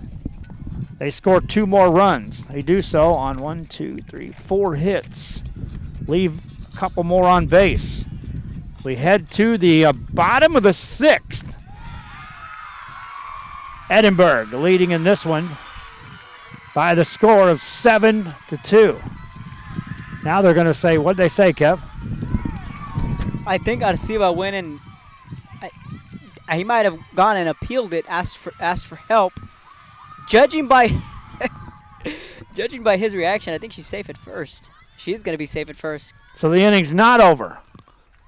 They kept talking, but I thought they were just I've never seen that change, Kevin. Well, I mean, you can always ask for help, and they can always overturn the call, but I've never seen it that late. So that brings home another run. No, not yet. Well, we're going to have runners on first and third.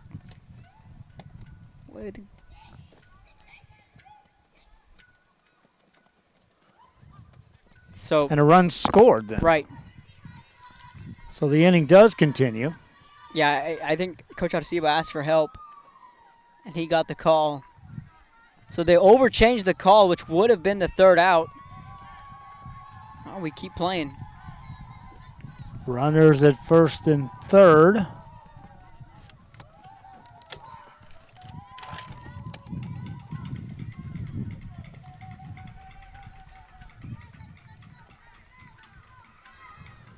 That's why I don't switch the screen until I'm absolutely sure. Here's a hard hit ball into right center field. That's in the gap. That's going to drive in one. Here comes another runner getting to third. They'll bring her home. Throw not made. It's down to third and out there, but two more runs across. Edinburg up 10-2. Valerie Gallardo with a double, 2 RBIs. And now the inning does come to an end. But the Edinburg Lady Bobcats, if they didn't have a comfortable lead before, they have one now. They certainly do now. 10-2. Men, start the new year off right. Alpha Men's Primary Care wants to remind all men it's time for your annual physical. Call to schedule an appointment. It's about the body, mind, and emotion. Stop feeling sluggish, having no energy, or being stressed. Alpha Men's Healthcare believes in a holistic approach to your overall health. Even if you have low testosterone, diabetes, high blood pressure, or gained weight, let Alpha Men's Primary Care help you increase your energy, stamina, endurance, and quality of life. Start feeling young again. Alpha Men's Primary Care is changing the way men's healthcare is done. If you just graduated high school, are looking to change careers, or to upgrade your job skills, Texas Southmost College is the place to start. With over 50 certificates and associate degrees to choose from, TSC has the career for you. At TSC, you get a quality education that's close to home.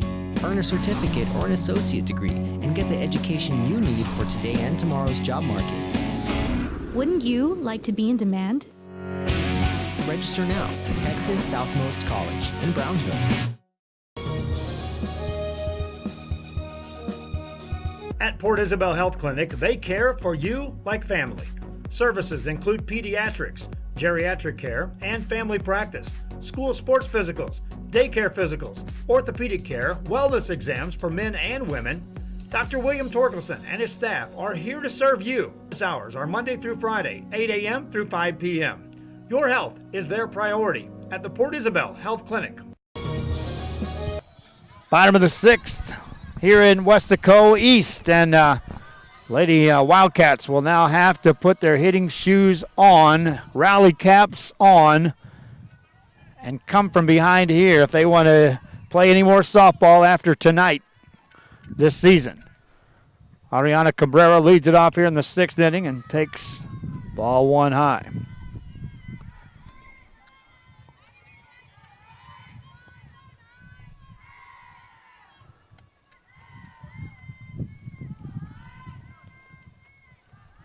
Five-run 6th inning for Edinburg's Lady Bobcats. Has broken this one open. 2 misses out of the strike zone in a row. Cabrera trying just to get something rolling here, get some base runners for Weslaco East. Here's a hard hit ball into deep right field, back to the wall, and it is off the wall. A run around second base. She'll stop there with a leadoff double, Ariana Cabrera. Kev, they're trying to hit us. That was as close as it'll get there. Ball off the fence, like right at our feet here at the wall. And running into the wall back there was Valerie De Leon trying to make that play. They're going to check on her to make sure she's okay. Terrific effort trying to make that catch. Right in front of us, the right center. That's 3 balls, dead center coming right at us. And it's difficult for any outfielder to play in a visiting park. Not too familiar with the dimensions and where the wall is at. So not only you're trying to keep your eye on the ball, follow the ball, but you're also unaware of where the wall is at. So, leadoff double for Weslaco East, and here's Melissa Cabrera. Cabrera's been on base twice. Walked and scored in the second, walked again in the fourth. Takes a strike called here to start her at bat in the sixth. By-district action begins Wednesday. Arlington South, we've talked about that. The first team in the Rio Grande Valley that starts playoff runs on Wednesday night at Edinburg North. Ball low. Evens a count of 1-1. Now, we still may have another Wednesday game. I doubt it, but we still may have because of, well, they have to decide here on where they're going to play and win, and then Rio Hondo. That's the last two to decide it, Kevin? Rio Hondo and who else? Here. Oh, here, yeah. Yeah, we'll probably know quicker here than the Rio Hondo? Rio Hondo, yeah. I know, like I mentioned, Coach Esparza went up to the Ingleside Orange Grove game, so still waiting on that to go final and figure out all the details there. But I wouldn't rule out that they also would go a Wednesday, Thursday, Friday, and then figuring out when and where. And there's a ground ball into right field. That's a base hit. They'll bring the runner home. A throw home is cut off, and it's a 10-3 game. RBI single for Melissa Cabrera. Well, all it takes is one, and like Coach Lita always tells me, hitting is contagious. Well, first two have reached. Raymondville plays Sinton on Thursday in Raymondville. Right. Yeah, we had that one down. Really interested to see what Lyford does. They're playing a one-gamer against Corpus Christi London, a team that went 3 deep 2 years ago. And a lot of those sophomores, all those freshmen are all back. Jericho Rojas, Jessica Cruz. That junior group is all back. Mixed in with 4 starting freshmen. Lyford's very young and they're very good. And they're at home. That's a scheduled broadcast for us. Again, we have to go for all the rights. All the calls are made tomorrow when I go for the rights for all the broadcasts for the playoffs in the by-district round. Here's a ground ball foul. And last year was a bit of a letdown year when you have a pitcher like Evelyn Ortiz, who was a senior. They lose in the first round to Benavides, and then, this year I think they're coming out just as hungry. So, and you always mention, you tell the coaches, where is that big bad wolf? Mm-hmm. What round are you looking at? They're the big bad wolf. Santa Gertrudis is the team to beat, and if if everything pans out, it would be the third round. Santa Gertrudis. And in my opinion, that's the region final. Them and Santa Gertrudis. Yeah, you got to believe right now that teams outside of this area are looking at Lyford and circling them as perhaps the big bad wolf is Lyford this year. It's Santa Gertrudis. It's Santa Gertrudis this year. It's still them. To be the man, you got to beat the man, Joe. Had to go. Santa Gertrudis is won state. I think they won it 2 years ago. They're still that power in the region, but if anyone's going to dethrone them, it would be Lyford. Lyford's got a shot. It would be Lyford, absolutely. 2-2 the count on Lopez. This is the number 9 hitter in the lineup. If she can get on, top of the order, still the hit here this inning for Weslaco East. Check swing, went around, struck her out. Got her on that rise ball. Got to be more disciplined in a big spot like this. If you can get a couple runs back here, I think you're in a good shape. That'll bring in Allison Rogers. Rogers on the day does have a hit and an RBI. In the real world, I would have 8 announcers, 8 systems all in play, and we would be covering the playoffs like you wouldn't believe. And all that's coming. Here's a nice bunt. First base side throw there. Wide. Safe. Runner down to third. The other runner down to second base. Weslaco East still making some plays. Coaches will tell you that softball, much like volleyball, it's a game of momentum. And one bad throw, one key hit can really turn it around, and Weslaco East has got to be feeling good about themselves. Still got to produce more runs. But with one out here in the 6th inning. And both runners in scoring position, you're back to the top of the order. Top of the order. So I was talking about that in the top of the 6th when Edinburg was hitting, that the job was done by the middle part of the lineup that last time through for Weslaco East to ensure that the top of the lineup would hit again in this ball game. And now they're hitting here in the 6th. Now you look to get multiple runs as a strike is fired in there to Tatiana Cabrera. Cabrera on the day has a double and a run scored.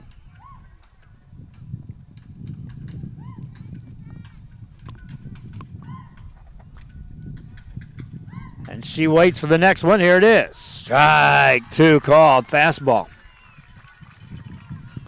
0-2 now.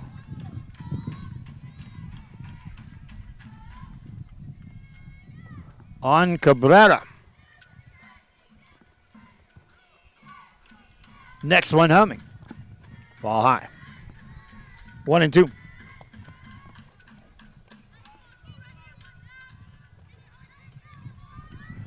Saw some fans tuning in from Canada. Canada. Send a shout out in that direction. Ontario, Canada. Checking in on the broadcast. Next one to Cabrera. Swing and a hard hit ball. Base hit into right field. That's going to drive in 2. 10-5, and Weslaco East here in the 6th, still alive. You know, nothing's better than an opposite field hit, whether it's in baseball or it's in softball. That's when you know you have it down as a hitter. When you can hit to the opposite field, throw your hands out there, because anybody can pull the ball. We know that. It's a beautiful piece of hitting. With 2 strikes, Cabrera gets the job done, and that brings in Alicia Castillo. Now, Castillo has a couple of hits and an RBI.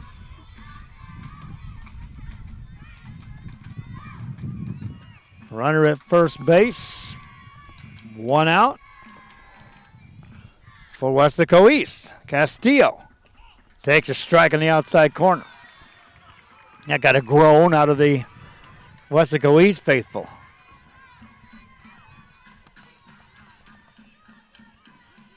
So just like that, and there's still 1 down.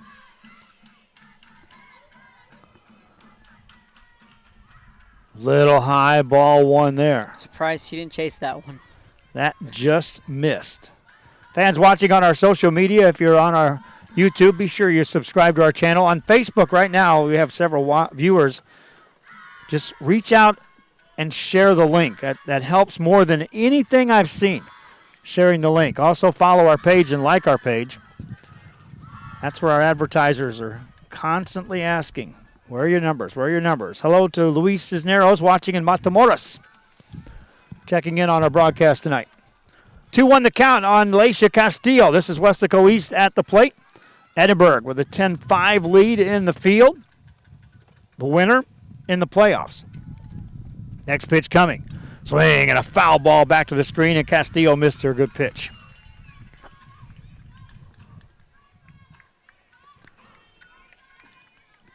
Now she'll have to protect the plate. 2-2 the count. We've seen some strange things. You know, yesterday Houston was down 10-1, and they lost 11-10. They nearly came back. They had the bases loaded in the 9th. Castillo takes a pitch high for a ball. 3-2. So, and it's funny because some of my family members who are not too familiar with baseball, I mean, they watch the game, but I always tell them, you know, just chip away, keep swinging, chip away. They're fine, chip away, and they're like, stop saying that. That's really what it is. Just keep swinging. Keep swinging, put the ball in play, and good things will happen. Rallies happen in the strangest of times and places. I suppose if you know, you know, right? It's one of those things. Yep. 3-2 count now on Alicia Castillo. Here's the 3-2. Low, ball 4. You might get some information here, my friend. I'm getting some information, yes. Castillo joins Cabrera on the base paths. First and second, still 1 out. Now they'll get a courtesy runner in the game. Castillo reaches for a 3rd time, though, in the ball game. And now here's your cleanup hitter, Abby Ortiz. Edinburg. Conference on the mound. No pitching change. They're sticking with their starter, Cecilia Lopez. Kev, we talked about the wind blowing out. It's still blowing straight out to center field. If Ortiz connects here, makes this a 10-8 ball game. Yeah. And we're in for some wild, exciting finish with here. 1 out in the 6th. With 1 out in the 6th. Ortiz is due for a hit. She's been on base once with a walk. Grounded out in the 3rd to second base and then flied out to right field in the 5th. Who's pitching? Asked Rogers Paul Truitt. Well, Cecilia Lopez is pitching for Edinburg. Now they're making some changes, Kev. New pitcher in the ball game. We'll tell you who that is after this.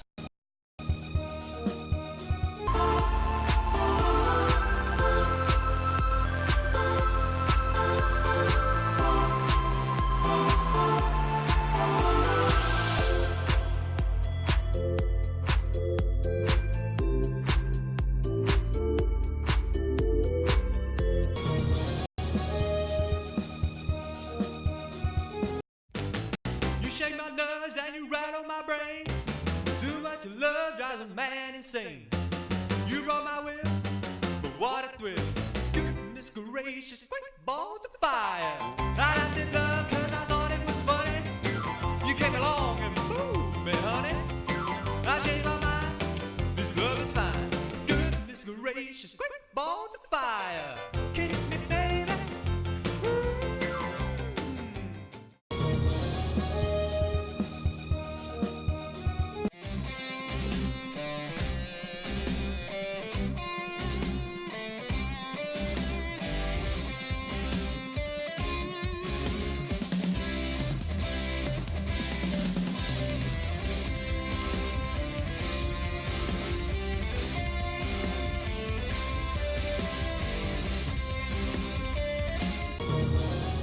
Back here on Rio Sports Live, I'm Joe Bowling with you. Kevin Naro getting some information. We'll turn his microphone down as we are here in this bottom of the 6th inning.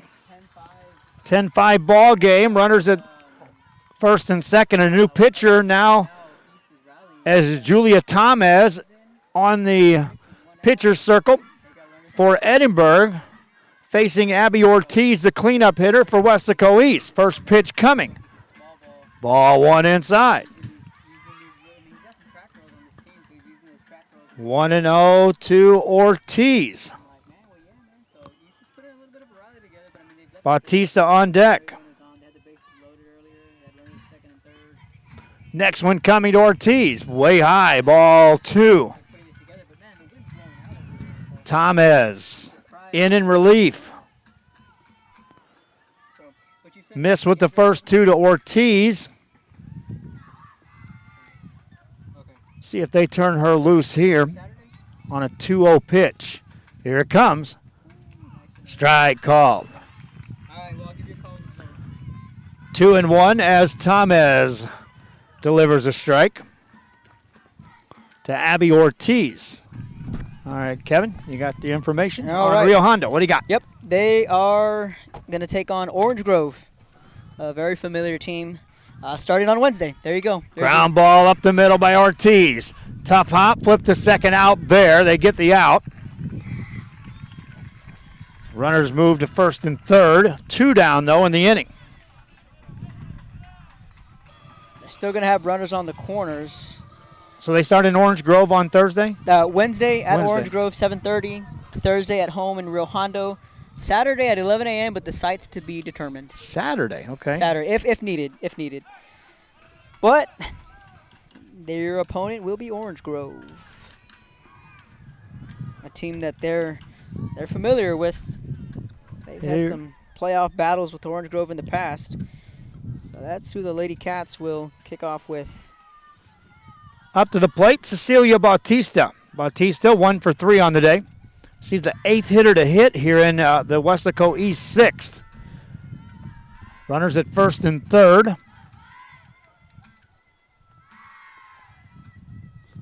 Next one coming. Low, ball 2. In relief, Julia Tamez. Ortiz reached on a fielder's choice. Bautista needing a 2-out hit. Here's the 2-0 pitch. Swinging a ground ball, the second. They'll go to first, out there. Inning comes to an end. Weslaco East gets a couple across. They score 3 in the inning on 3 hits.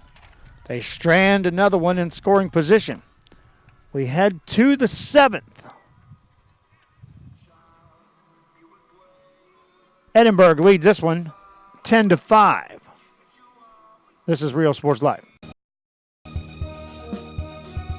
For the hottest deals, go to Mi Casa Furniture. Save at Mi Casa Furniture. 7533 Boca Chica, Brownsville.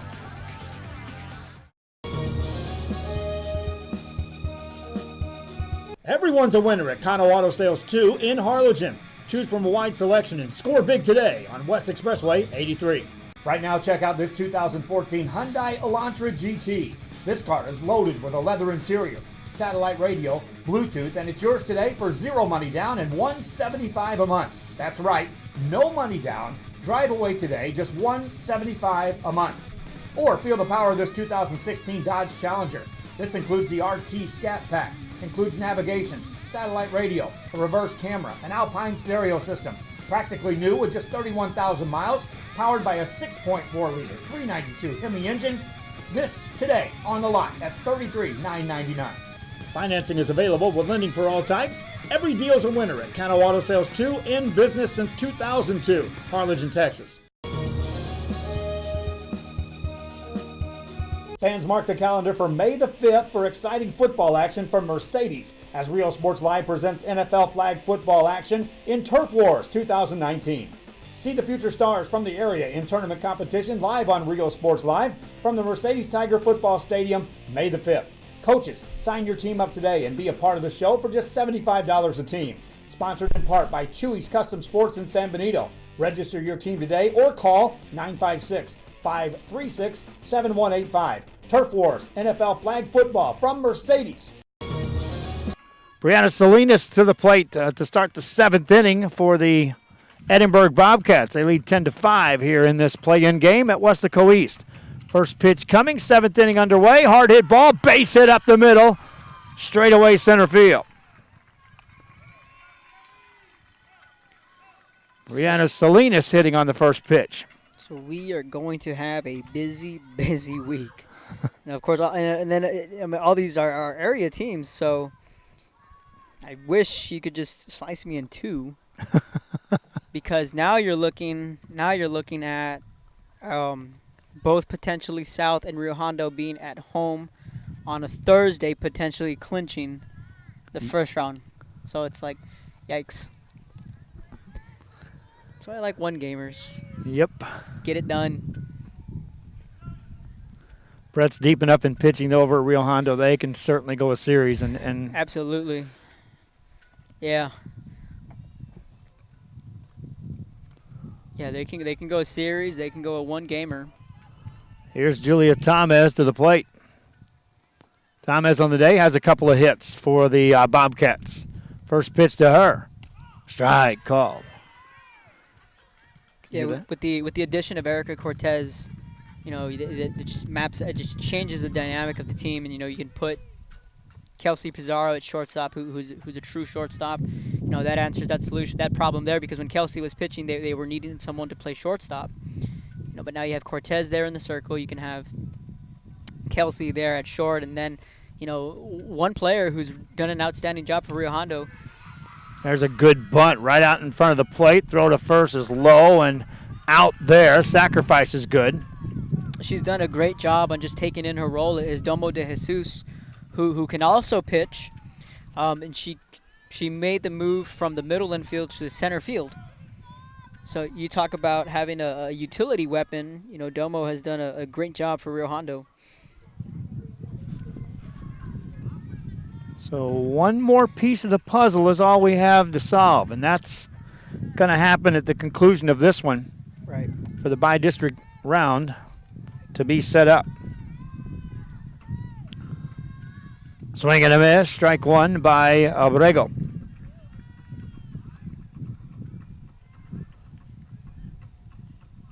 So we're just about full steam ahead. I know there's no rest. Well, the only rest would be if I take a day off tomorrow. But I really want to get a baseball game in. Right. And I feel we'll be broadcasting from somewhere tomorrow. Now, I haven't looked at the weather for the week. I hate to bring that up. Yeah, don't. Swing and a miss, strike two. Because for a while we couldn't get a darn softball game in. It kept raining. Kept having to move games back, shuffle some things around. PI Rio Hondo, the game you went to, or they had that makeup game late in the season. Or PI Zapata, rather. Yes, the yes. PI Zapata game got pushed back about a month. So yikes. I know, well, Friday, that wind was crazy over in Los Fresnos. I don't know how you did it from the top from of where that. we were at? Yeah. That was a unique spot, and I didn't even know or didn't pay attention that Los Fresnos had that spot. It was like a giant treehouse, in other words.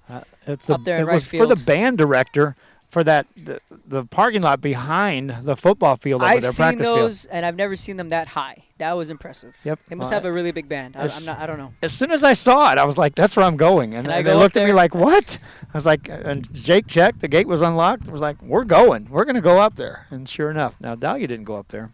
All right, the weather looks like it's going to be 84 tomorrow, 88 Wednesday, 91, 87, 89 through Saturday. Sunshine ruling the day. Little clouds on Tuesday and Wednesday. But when the playoffs all start, I see zero chance of rain. Here's a little fly ball in the short right field. That's a hit. Gets down to third base. Will go Salinas.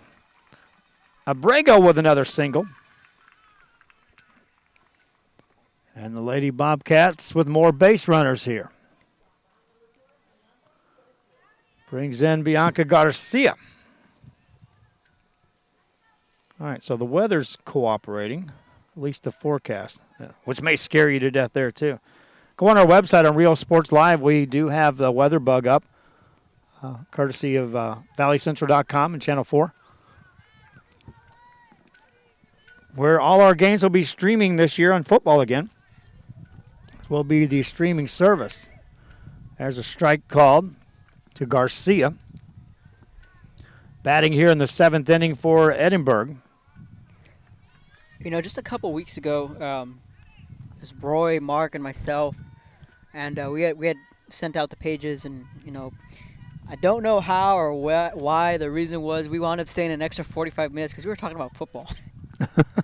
We were talking about football and what to expect and who's coming back and just chit-chatting about the season. And strike called, runner goes. Allow her second base uncontested.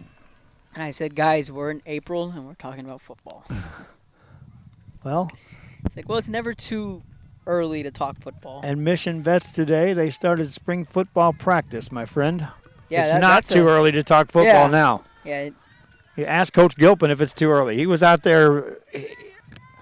I know him. Day one, spring ball, that means this week it's go to work. Yeah. It's not evaluate. It's not ease into it. It's, are you ready? Let's go.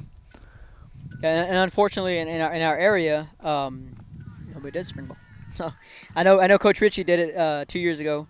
Yep. And just last year they didn't do it, and Harlingen, San Benito, they don't do it. But it's nice to get a little football action. For us, nice for us to get a little in peek. April, we get a little peek of football, and then of course we got softball playoffs. So Coach Burgett, who was out here, standing over here on the side, I talked to him as I was walking over here, and I said, Coach, spring ball? No. I figured that. Okay. Ball outside, just misses. Coach Burgett is of that mindset, as are many. Right. When I put football pads on my players, I expect them to go to December. From the time they put them on, they can turn them back in December. None of this 1 week in the spring, and then I'll see you again a week later than most. I get it. There's pros and cons both sides. Right. 2-2 pitch headed to Garcia. Swinging a ground ball, foul. Do it again. Yeah, I guess it just depends on the coach. I mean, we know what to expect. In other words, they have the pieces in play. We like it because we get to talk about in June and July, right? With a little more firepower that we've got to see some individuals that we're questioning. Oh, who's going to replace who? Here's a hard hit ball towards second, or catch is made on the mound. Two down. I thought that got past her. Yeah, no, it tailed on her a little bit. She was able to haul in. Yeah, see, Coach Valdez says spring ball starts on Wednesday for Edinburg High. So, hey. I know Coach Littleton's invited us out to cover some of their spring ball.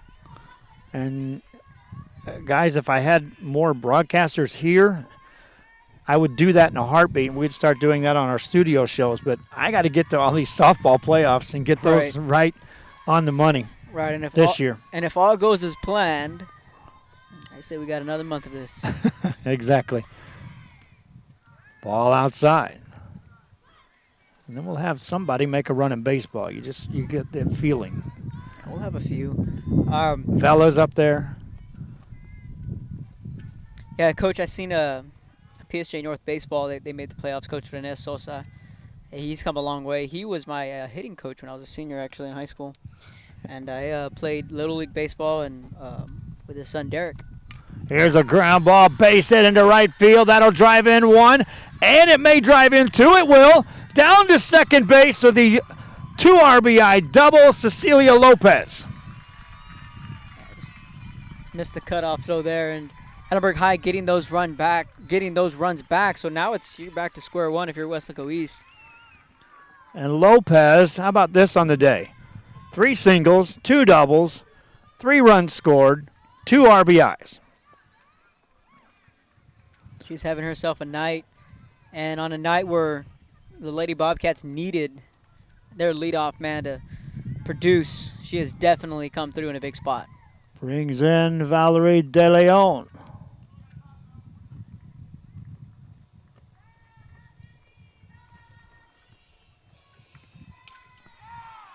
She hits it hard over the right fielder's head. That'll drive in a run. She's going De Leon down to second, speeds into third, a stand-up triple, and she makes the turn. Play at the plate, not there. Inside the park, touch them all.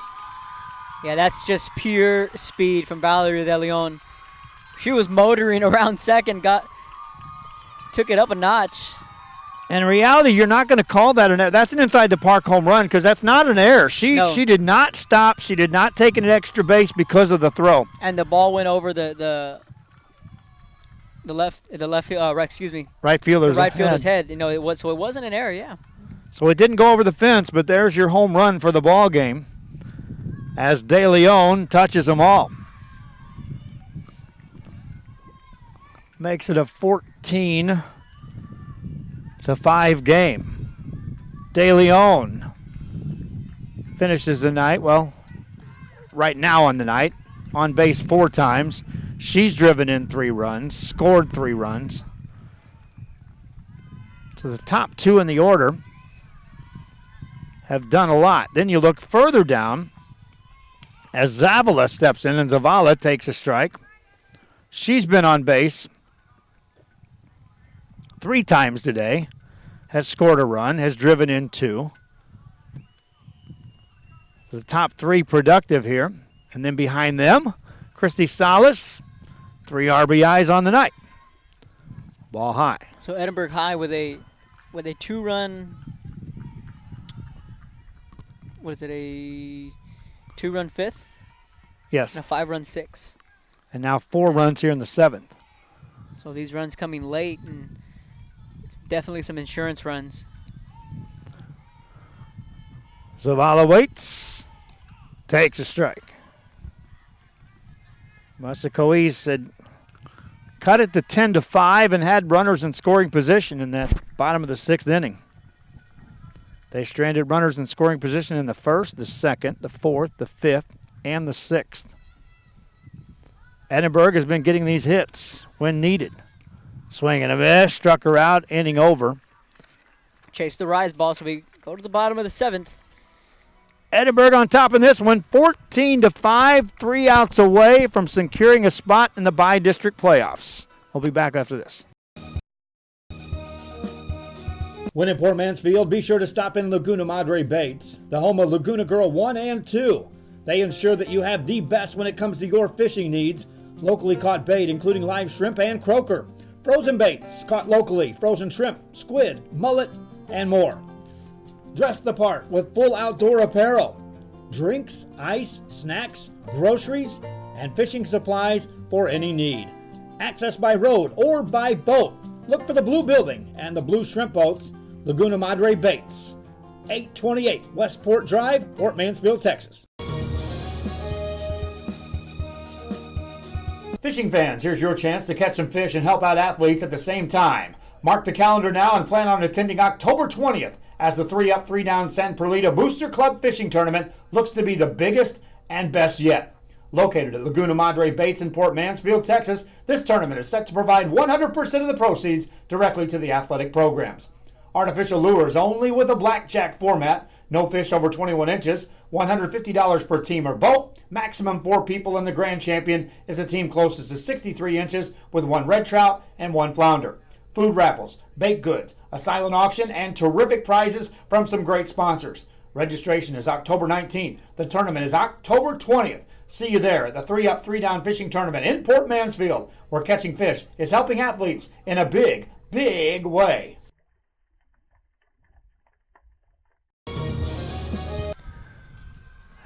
Edinburg Lady Bobcats meeting in the center circle. Their task, secure 3 outs and preserve a 9-run lead. Punch their ticket into the playoffs as the Weslaco East Lady Wildcats are down to their final 3 outs of the season as it stands. And they'll have the 6, 7, and 8 hitters. Make that the 5, 6, and 7 hitters up in the 7th inning, and they'll just be looking for base runners. One at a time, that's all you can do if you're Weslaco East. Back to the mound goes Julia Thomas. She came in relief in the 6th inning. You know, Kevin, I keep calling to the mound. You know, and I've got grief from some fans. It's always going to be a mound to me. No, it's not a mound. Center circle. I cringe every time you say on the mound, or when I see people say on the mound. It's in the circle. I'm like, but I don't want to say it. Like, it's fine on the mound. She's on the hill, on the rubber. There's no hill. She toes the rubber. She's in the circle. That's how I like saying it. But we'll go there. Or like, first pitch is a strike call. Or when people say, man, how many points did the Astros score? I'm like, they're runs. Now, I won't go points. I'm like, they're runs, not points. They're runs. I won't go points and fouls. Yeah, and I'm like, come on. It's in the circle. From the circle, the next pitch there you coming. Go. Ball low. There you go. Finally, finally you said it. You finally said it, because I was like, I'm not going to say anything. Just fine. It's on the hill. From the circle. We'll just keep it right there forevermore. The mound is erased until tomorrow when I'm doing baseball. There you go. Then you can say, then you get more creative with that on the bump, on the hill. I can do all kinds of things there. Next pitch coming. Up high for a ball. Our thanks again to Weslaco School District and Weslaco East for providing us a spot to broadcast the game. We had to run our extension cords further than I ever have for any other broadcast, but we got that job done. Thanks to Edinburg for allowing us to broadcast the game. We've already talked to them about, can we cover you in the playoffs, and that is an emphatic yes. Here's the 2-1 pitch. High fly ball, right center field, ranging over, reaching up, 1 down. Now the Lady Bobcats 2 outs away, and like I mentioned earlier in the broadcast, everything that this Lady Bobcat team has been through with we know who they lost and when they lost them. For them to really rally back and stay relevant at the end of the year, and for them to put themselves in an opportunity to make the playoffs, I think this is a job well done from Coach Arciba all the way down to the players. So if they hold on and win here, that'll be a fine storyline heading into their matchup with San Benito. See, we opened up the whole can of worms. They're coming at me on this social media in the circle. Strike called to Adriana Gonzalez here in this bottom of the 7th inning. In the circle in relief, Julia Thomas working quickly, brings the next one home. outside for a ball. 1-1. 1 ball, 1 strike on Gonzalez. Ariana Cabrera on deck. She's been on base twice today for Weslaco East. Next pitch coming. Ground ball up the middle. That's trouble. Second baseman gets to it, throws, not in time. That's a hit. An infield single. So Gonzalez on board. So will the Lady Panthers will still there'll still be one Weslaco team left if this pans out the way it is. You know, and I think that's a very interesting game that might fly under the radar because you have, you know, this group of Lady Falcons who have never been to the playoffs, and then you have a group of seniors who have been to the promised land, and it's kind of like you want to see that new look team do well in the playoffs, but at the same time, you don't want to say goodbye to those that made it further than well, as far as anyone ever has, only ever before. Just two other teams in the history of Valley softball. So, I mean, at the end of the day, you know, if that is the case, you know, Sada and Escamilla, you know, they wrapped up a heck of a career over at Weslaco, and really it's on to a new bunch. Cabrera hits this one on the ground, diving short, can't get it, base hit into left field. Cabrera with her 3rd hit of the game. Still with 1 down. 2 on, 1 out. We talk about production in the bottom part of the lineup when we're talking about some of these other teams. Here in this one, in this game we're covering, this is your 7-hitter. Cabrera with now her 3rd hit of the game. Yeah, definitely. And here's Melissa Cabrera, who's already been on base 3 times. What'd Sonny Munoz say? He said LOL. Yeah, that's Quintana's dad. Quintana Muniz over from Harlingen South, and Muniz is He was watching Luis Cisneros, who was talking about watching the game in Matamoros. He's like, "What are you doing over there?" The Muniz family, Quintana's parents. So that'll be. We look forward to broadcasting Harlingen South games. That's going to be a chore to get done, though. That's a ball. It's not just the fees in some cases. Some coaches are a little more old school about broadcasting than others. Next one to Cabrera is a strike call. 1-1 the count. Right now our plans are to be at Edinburg North on Wednesday to cover Harlingen South Game 1 against Edinburg North in the first of a best-of-3 series. Swinging in a high foul ball out of play on the first base side. Yeah, if there is a Game 3 there, it would be back at Edinburg North on Friday.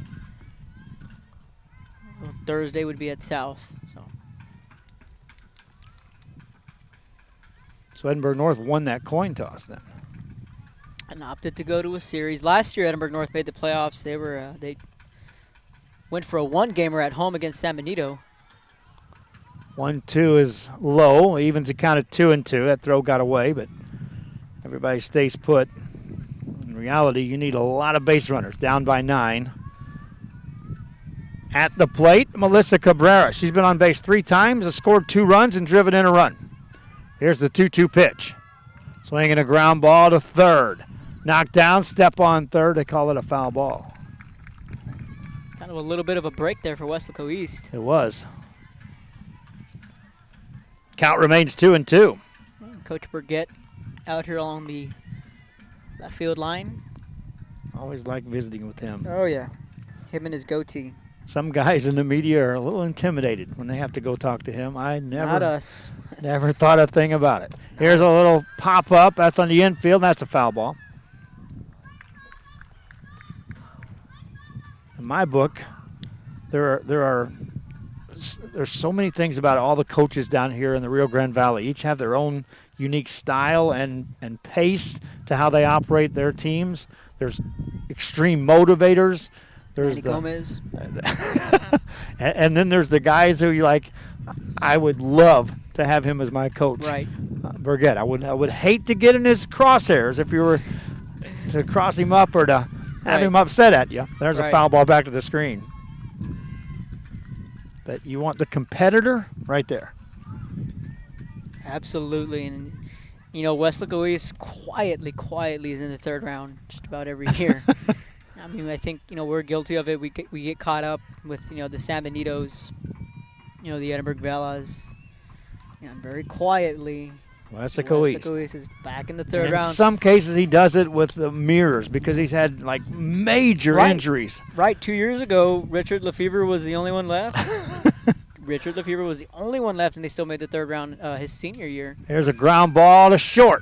Play it second out there. Over to first. Out, and Edinburg Lady Bobcats are on their way to the playoffs. What a double play. Wow. 14-5 the final score. They turn a 6-4-3 double play, and in softball, that's a lot harder than it sounds. It is. It's such a smaller field, quicker pace. Whew, what a way to end this one. A lot of fireworks, a lot of crooked numbers up on that board, but Edinburg High back in the playoffs, winning their play-in game, and they'll now take on the San Benito Lady Greyhounds, and I imagine within the hour, within 45 minutes, we will know the details. Who's playing and where. That's going to do it for our broadcast, and we do hope you go back and watch the replay. We'll keep it up until the coach says, hey, I want you to pull it. That does happen, okay? So we will have highlights of this game that we'll have up in a relatively short period of time. That's going to do it for our broadcast. Jake was here on duress, didn't want to be here, so we got to get him home so he can get to bed. For Kevin Nara, who was off and working here on his day off, I thank you, sir. Thank you for having me. Yes, sir. It was a lot of fun. We'll see you down the road. Till next time, 14-5 your final. Good night.